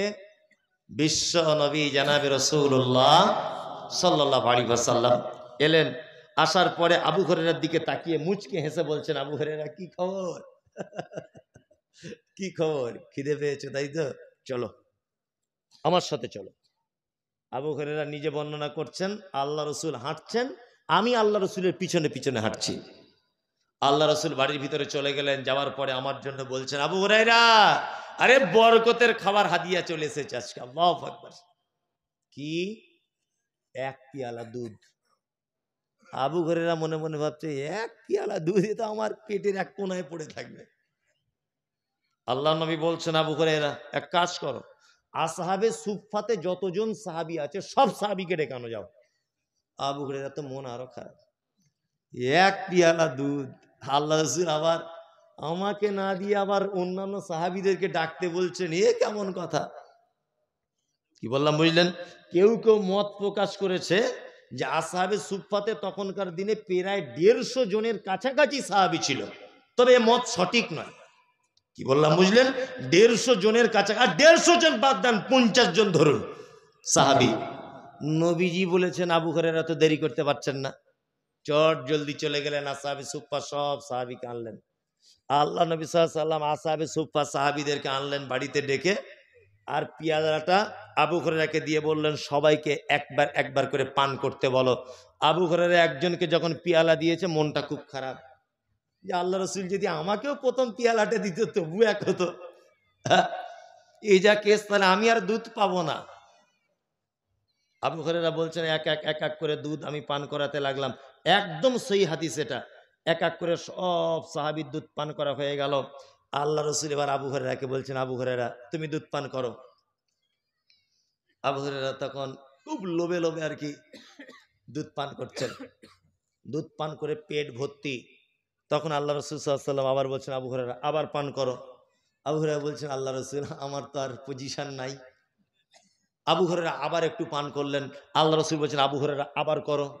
আবু হুরায়রা বলছে, আল্লাহ রসুল, আর কোনো মতেই জায়গা খুঁজে পাচ্ছি না, পেটে আর জায়গাই নাই। কি বলছি বুঝতে পারছেন না? আল্লাহ নবী সাল্লাল্লাহু আলাইহি ওয়াসাল্লাম নিজে দুধ পান করলেন। এবার আপনাকে আমি বলছি, এক পিয়ালা দুধ 100 থেকে 150 জন মানুষ খাওয়া সম্ভব না অসম্ভব? আল্লাহ চায় সম্ভব, ওটা আলাদা বিষয়। দুনিয়াবি দৃষ্টিতে সম্ভব না অসম্ভব? অসম্ভব। প্রথমত কথা মনে রাখতে হবে যে এটা নবীজির একটা মুজিজা। এক। দুই, এই ঘটনা থেকে শিক্ষা নেন। 2 নম্বর শিক্ষা কি? সাহাবীদের ভিতরে এবং নবীজিদের ভিতরেও অলৌকিক কিছু ঘটনা ঘটে ছিল। নাম্বার 3, মুহাম্মদ সাল্লাল্লাহু আলাইহি ওয়াসাল্লামের চরিত্রে দেখুন, আল্লাহর নবী তো চাইলে, তখনকার দিনে তিনি নেতা, তখন তিনি চাইলে তো ঘরের ভিতরে টুক করে দুধটা পান করে নিয়ে আবু হুরায়রাকে বলতে পারতেন ঘরে কিছুই নাই, বলতে পারতেন না? নতবা এটা তো করতে পারতেন, নিজে পান করতেন, আবু হুরায়রাকে পান করতেন, দিয়ে শেষ করে দিতেন, তাই না? তার মানে বোঝা যাচ্ছে নেতা শুধু হলে হবে না, নেতার অধীনে যত মানুষ থাকবে সবাইকে ভাগ বিলি বন্টন করে তবে খেতে হবে, তাই না? আমাদের নেতারাও তাই করে, তো তাই করে, পায়খানা ঘরের টাকা মেরে খেয়ে নিয়েছে। আশ্চর্য ব্যাপার। হ্যাঁ, সরকার পায়খানা ঘরের জন্য টাকা দিয়েছে 3000, ওতেও দেখছি ও মোটামুটি খেয়ে নিয়েছে 900 টাকা, 2500। আশ্চর্য।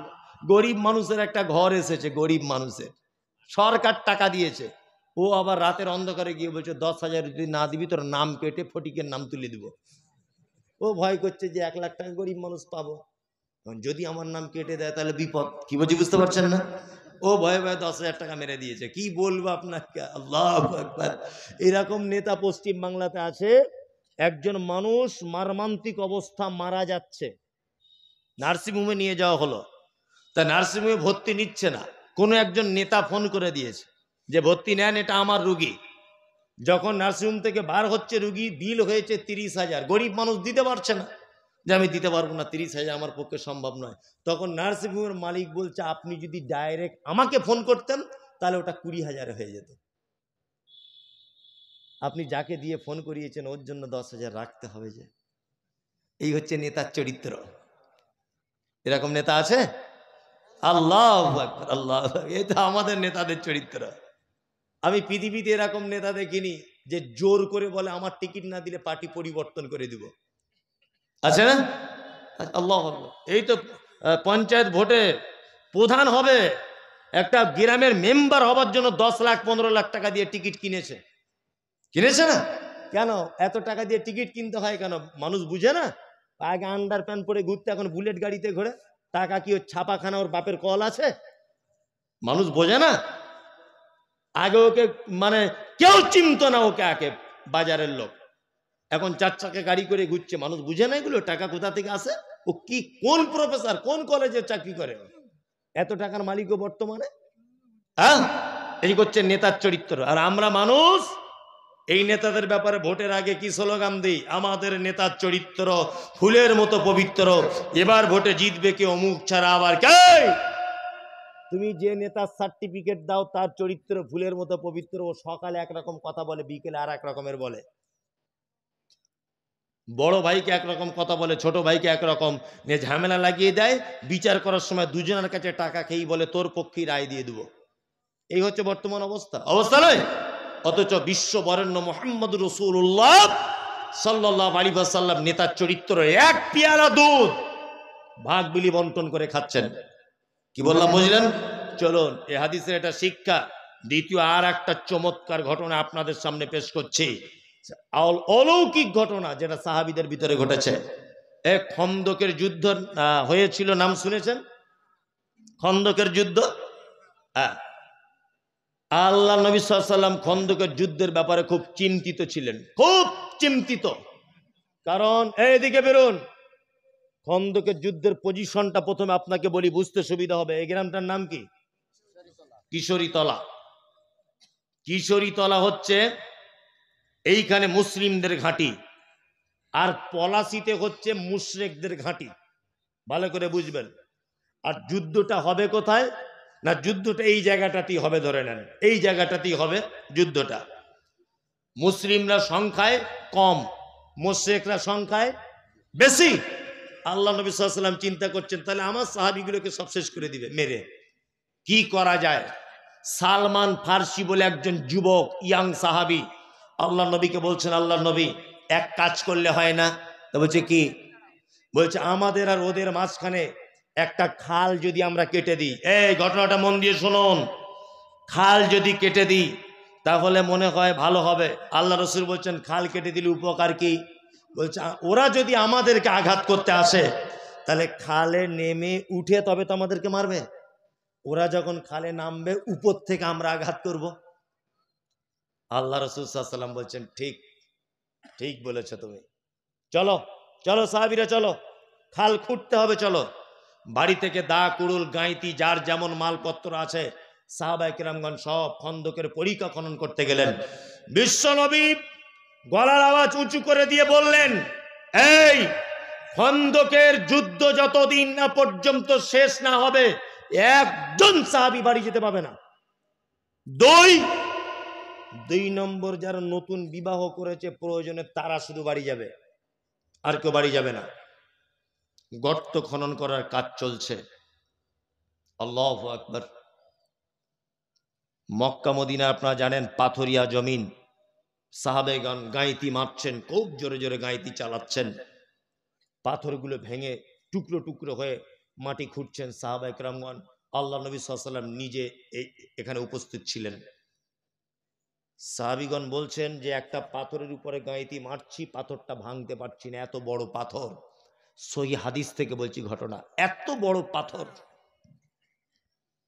সাহাবীগণ বললেন, আমাদের দ্বারা সম্ভব নয়, আল্লাহর নবীকে একটু ডেকে আনলে হয় না? নবীজি যদি হাতুড়ি দিয়ে মারেন হয়তো ভেঙে যেতে পারে। বিশ্বনবীকে ডাকা হলো। বিশ্বনবী মুহাম্মদ রাসূলুল্লাহ সাল্লাল্লাহু আলাইহি ওয়াসাল্লাম এলেন, হাতে একটা গাঁইতি, কুরুল, কোদাল কিছু একটা নিয়ে পাথরের উপর আঘাত করলেন। সমস্ত সাহাবীরা যে পাথর ভাঙতে পারছিলেন না, নবীজি একবার আঘাত করার পরে একদম ধুলোর মতো উড়ে চলে গেল পাথর। হযরতে জাবের বলে একজন সাহাবী, তিনি বলছেন যে আল্লাহ রাসূল সাল্লাল্লাহু আলাইহি ওয়াসাল্লাম পাথরে মারার জন্য যখন হাত তুললেন, আমি নবীজির পেটের দিকে তাকিয়ে দেখলাম নবীজির পেটে পাথর রাখা আছে। হযরতে জাবের এই দৃশ্য দেখে নবীজিকে জিজ্ঞেস করে বলছেন, আল্লাহ রাসূল, আগে তো কোনোদিন দেখিনি আপনার পেটে পাথর, আজকে কেন?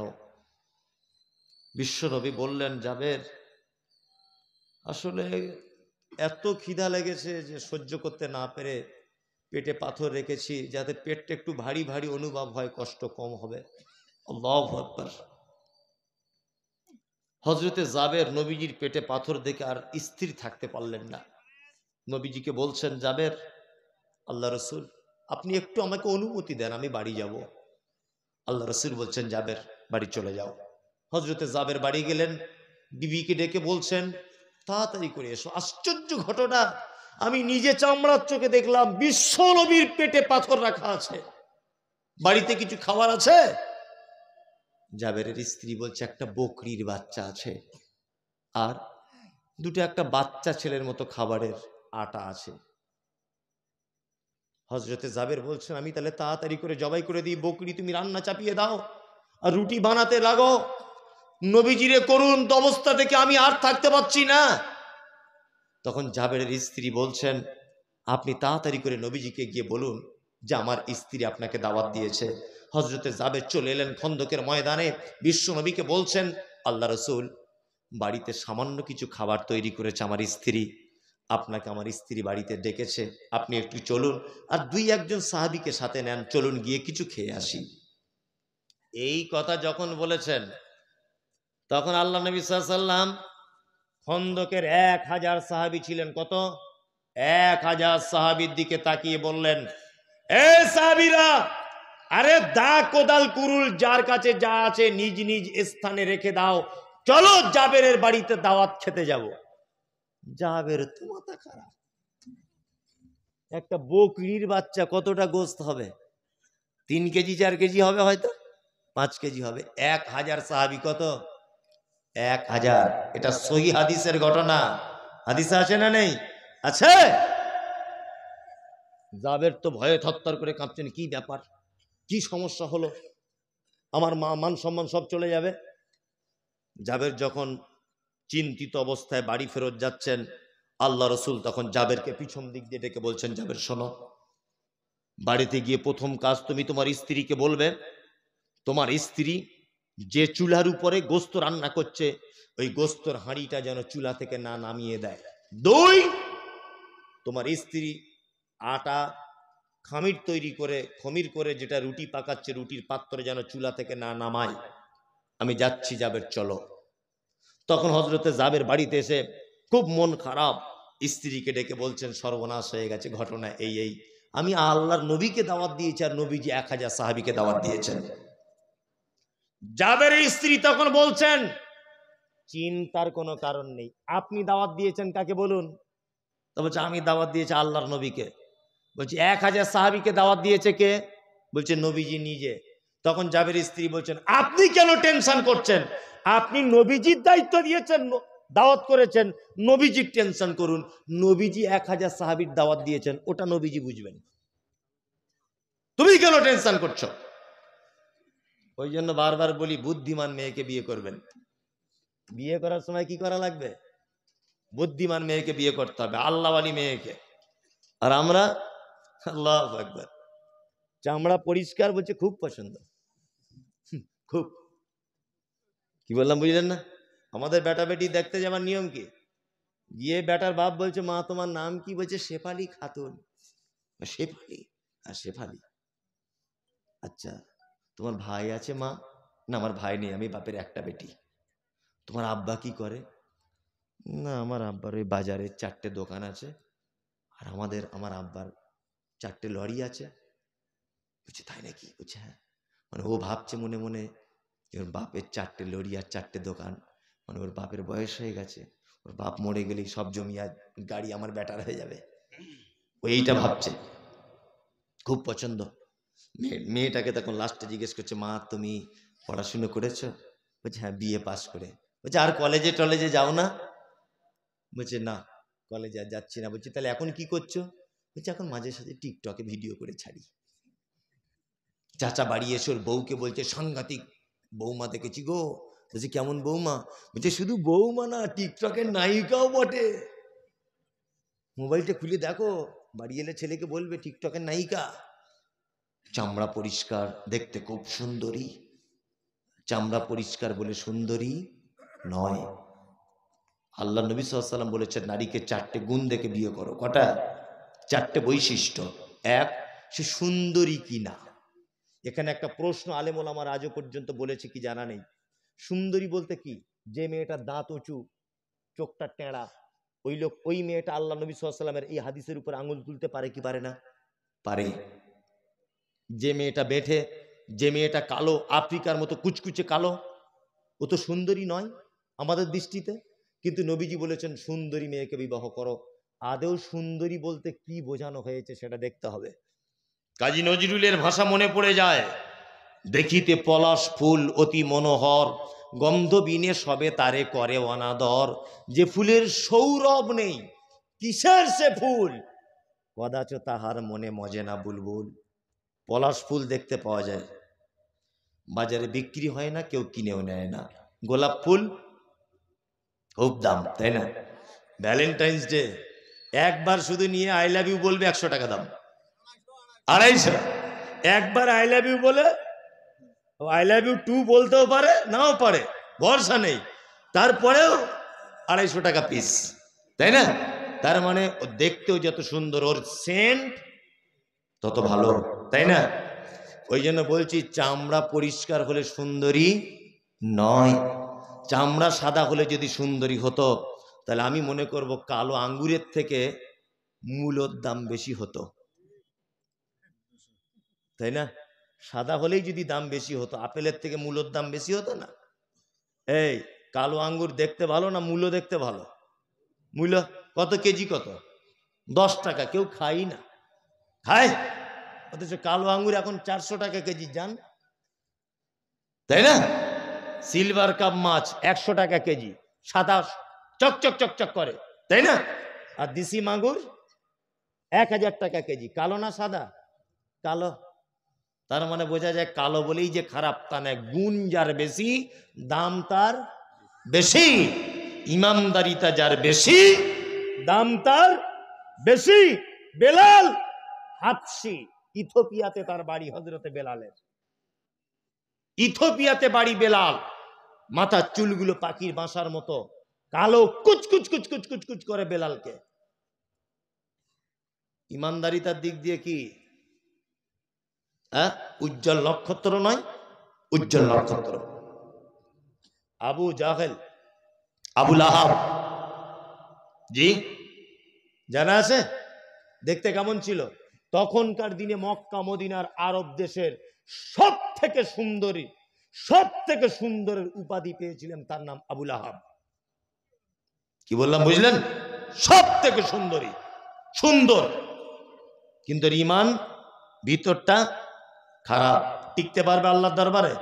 বেলাল টিকতে পারবে? টিকতে পারবে।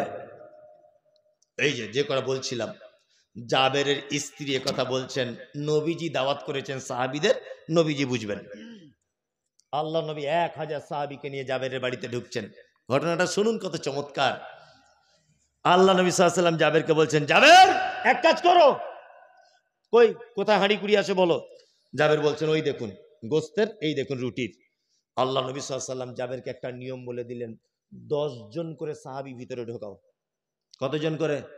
10 জন। জাবের 10 জন করে সাহাবী ঢোকাচ্ছেন, গোস্ত রুটি দিচ্ছেন, আল্লাহ রসুল খাচ্ছেন, চলে যাচ্ছেন। এইভাবে 1000 সাহাবীর পেট ভর্তি হয়ে গেল। বিশ্বনবী বলছেন, জাবের তুমি রুটি খাও, তোমার পরিবারকে খাওয়াও। হযরতে জাবের বলছে, আমি রুটি খেলাম, আমার পরিবারকে খাওয়ালাম। জাবের বলছেন, ইয়া রাসূলুল্লাহ, কে রুটি তো এখনো যেমন তেমন কার আছে, গোস্ত যেমন তেমন কার আছে, ওদার নবী বাকিটা কি করব? বিশ্ব নবী বলছেন, জাবের তোমার প্রতিবেশীদের ভিতরে রুটি তরকারি বিলি বন্টন করে দাও। হযরতে জাবের বলছেন, আমার প্রতিবেশীদের ভিতরে বিলি বন্টন করে দিলাম, তারপরেও যেন যেমনকার মাল তেমন আছে। হযরতে জাবের বলছেন, সেই দিনকার গোস্ত রুটি যদি গোটা মদিনা শহরবাসীকে আমি যদি বিলি বন্টন করে দিতাম, গোটা মদিনার মানুষ যেন খেয়ে পরিতৃপ্ত সহকারে তার ক্ষুধা নিবারণ হয়ে যেত, তাও যেন কম হয়ে যেত না। আল্লাহ আকবার। কতটা বকরি? একটা বাচ্চা, আর রুটি 2-3টে বাচ্চা ছেলের। আমরা যদি অলৌকিক কোনো ঘটনা যদি শুনতেই হয় আল্লাহর ওলিদের, আমরা এইগুলো শুনবো, তাই না? হাদিস থেকে শুনবো, তাই না? জি, এর থেকে আপনি শিক্ষা গ্রহণ করুন। আপনাকে আমি বলে দিচ্ছি কয়েকটা কথা, সেটা হচ্ছে এই যে আপনার স্ত্রী আপনার বাড়িতে বরকত না হবার কয়েকটি কারণ বলে দিব। ছোট্ট কথা আমল করুন, আমি আর 5 মিনিট আছি। 1, বাজার থেকে যদি আপনি 1 কেজি গোস্ত কেনেন, আপনার স্ত্রীকে বলবেন 750 গ্রাম রান্না করতে, 250 গ্রাম ফ্রিজে ঢুকিয়ে রাখতে, বরকত হবে। কি বললাম বুঝলেন? বাড়ি থেকে বেগুন, বাজার থেকে বেগুন এনেছেন 4 পিস, 3 পিস রান্না করুন, 1 পিস রেখে দেন। 2, আপনার স্ত্রীকে বলবেন আমাদের দরজা থেকে যেন কেউ ফেরত না যায়। তুমি যত কাজেই ব্যস্ত থাকো, তুমি উত্তম কথা বলে ভিখারিকে বাড়ি থেকে বিদায় জানাবে, সাদকার নেকি পাবে। নাম্বার 3, আপনার স্ত্রীকে আজকে থেকে একটা অভ্যাসে পরিণত করাবেন যে তরকারি যাই রান্না করে একটু ঝোল করে রান্না করবে, এতে বরকত হবে। নাম্বার 4, আপনার স্ত্রীকে বলবেন হাঁড়ি থেকে ভাত যখন খুলবে, চামচটা যেন হাঁড়ির মাঝখানে যেন মেরে না দেয়, হাঁড়ির এক সাইড দিয়ে ভাতটা খুলতে বলবেন, মনে থাকবে। নাম্বার 6, আপনার স্ত্রীকে বলবেন চাউলের বস্তাতে এখনো 3 দিনের রান্না করার চাউল আছে, আপনি আবার চাউল কিনে ওই বস্তাতে ঢেলে দিবেন, চাউলে বরকত হবে। তেলের বোতলে এখনো 150 গ্রাম তেল আছে, 2 দিন রান্না করা যাবে, আবার বাজার থেকে তেল এনে ওই বোতলে ঢেলে দেন, তেলে বরকত হবে। কি বলছি বুঝতে পারছেন? একেবারে চাউলের বস্তা ঢেলে নিয়ে আর রান্নার কিছু নেই, আগামীকাল আপনার স্ত্রী তখন বলছে বাড়িতে কিছু নাই, কিছু আনো, আনতে তখন দেরি হয়ে গেল। হ্যাঁ, হঠাৎ 2 জন মেহমান এসেছে, রাতের বেলা চাউল নাই, অপমান হবেন কি হবেন না? 1 কেজি মাংসের ভিতরে 750 গ্রাম রান্না করতে বলুন, 250 গ্রাম রেখে দিতে বলুন। কারণ আপনারা দুপুরবেলা খাওয়া দাওয়ার পরে হঠাৎ করে মেহমান এসেছে বাড়িতে, পরিচিত মানুষ, আপনার দুলাভাইয়ের ভাই, আপনি কি করবেন? দুপুরবেলাতে কোনো গোস্তর দোকান খুঁজে পাওয়া যায় না, আপনি কি করবেন? ফ্রিজ থেকে 250 গ্রাম মাংস বার করে কোনো রকম মান সম্মানটা বাঁচবে কি বাঁচবে না? বাঁচবে। ওই জন্য বলছি, জ্ঞানী মানুষ, জ্ঞানী মহিলাকে বিবাহ করবেন, সুন্দরী বলতে পর্দানাসীন আল্লাহওয়ালী মেয়েকে বিবাহের প্রস্তাব রাখবেন, আপনার এহকাল এবং পরকালে কি সুখে থাকবেন। কি বললাম বুঝলেন? বিনীত অনুরোধ থাকলে এই, আল্লাহ সুবহানাহু ওয়া তাআলা বলছেন ওয়ালা তাত্তাবিউ মিন দুনিহি আউলিয়া কলিলাম মা তাযাক্কারুন, আল্লাহ বলছে এতক্ষণ পর্যন্ত যে কথাগুলো কোরআন মাজিদ আমি বললাম কলিলাম মা তাযাক্কারুন, এই ব্যাপারগুলো অল্প সংখ্যক মানুষ বুঝে। অল্প সংখ্যক মানুষ বুঝে। দুনিয়াতে পীর ফকিরের দল বেশি না সঠিক দল বেশি? হ্যাঁ, পীর ফকিরের, তাই না? আল্লাহ বলছে কলিলাম মা তাযাক্কারুন, এই কথাগুলো অল্প সংখ্যক মানুষ বুঝে। এখানে যারা বসে আছেন সকল দিনই ভাই এবং বোনেদের কাছে বিনীত অনুরোধ, ছোট্ট ছোট্ট করে কয়েকটা কথা বলে রাখছি। যারা ব্যস্ততার মধ্যে আছেন আপনি চলে যেতে পারেন, কোনো সমস্যা নেই, তবে কথা বলবেন না। যদিও 12টা পর্যন্ত টাইম, 12টা বেজে গেছে। হ্যাঁ হ্যাঁ, 5 মিনিট বাকি আছে, যাই হোক। আর আমি অসুস্থ রোগী, আজকে 10 দিন পরে আজকে প্রোগ্রাম করতে এলাম, যাই হোক। তা আপনাদেরকে কয়েকটা আমি কথা বলে রাখছি। আগামী 2-3 দিনের মধ্যে রমজান ঢুকছে, তাই না? ইনশাআল্লাহ আমরা প্রস্তুতি গ্রহণ করব। আমাদের প্রস্তুতি বলতে কি, ছোলার দাম কত, ফলের দাম বেড়েছে না কমেছে, একসঙ্গে 5 কেজি মুড়ি কিনে রাখ, ঘুগনি করে খেতে হবে, মটর কিনে রাখ, এই সব প্রস্তুতি আমাদের, তাই না? জি। তার মধ্যেও আল্লাহওয়ালা অনেক মানুষ আছে যারা শারীরিক ব্যাপারে প্রস্তুতি থাকে, ইবাদতের ব্যাপারে প্রস্তুতি থাকে। আল্লাহ মাকে রমজানের 30টি সিয়াম আমাদেরকে মানে আমাদের দ্বারা তুমি করিয়ে নাও, বলুন আমিন। আমিন। সিয়াম পালন করুন। অবশ্যই সিয়াম এমন একটি ইবাদত, এটা অন্তরের ভিতরে তাকওয়া, আল্লাহ ভীতি সৃষ্টি করে। আপনি 1 ওয়াক্ত নামাজ যদি ছেড়ে দেন, মানুষ বুঝতে পেরে যাবে, পারবে না? পারবে। আপনি যদি যাকাত না দেন, তবুও কিছু মানুষ বুঝতে পেরে যাবে, পারবে না? পারবে। কিন্তু আপনি রমজানের রোজা রাখেন, বাথরুম ঘরে গিয়ে যদি 1 ঢোক পানি খান, পৃথিবীর কেউ বুঝতে পারবে? পারবে না। আপনি ওই পানি থেকে নিজেকে যখন আটকাবেন, তখন হবেন আপনি কি? মুমিন, মুত্তাকি, পরহেজগার। তাত্তাকুন, আল্লাহ ভীতি আপনার ভিতরে কাজ করছে। আপনি আল্লাহর দরবারে বলতে পারবেন, আল্লাহ বাথরুম ঘরেও পানি পান করার সুযোগ ছিল, কিন্তু আমি তোমার ভয়ে করিনি, তাই না? জি। আপনারা সকলেই প্রস্তুতি গ্রহণ করুন সিয়াম পালন করার জন্য।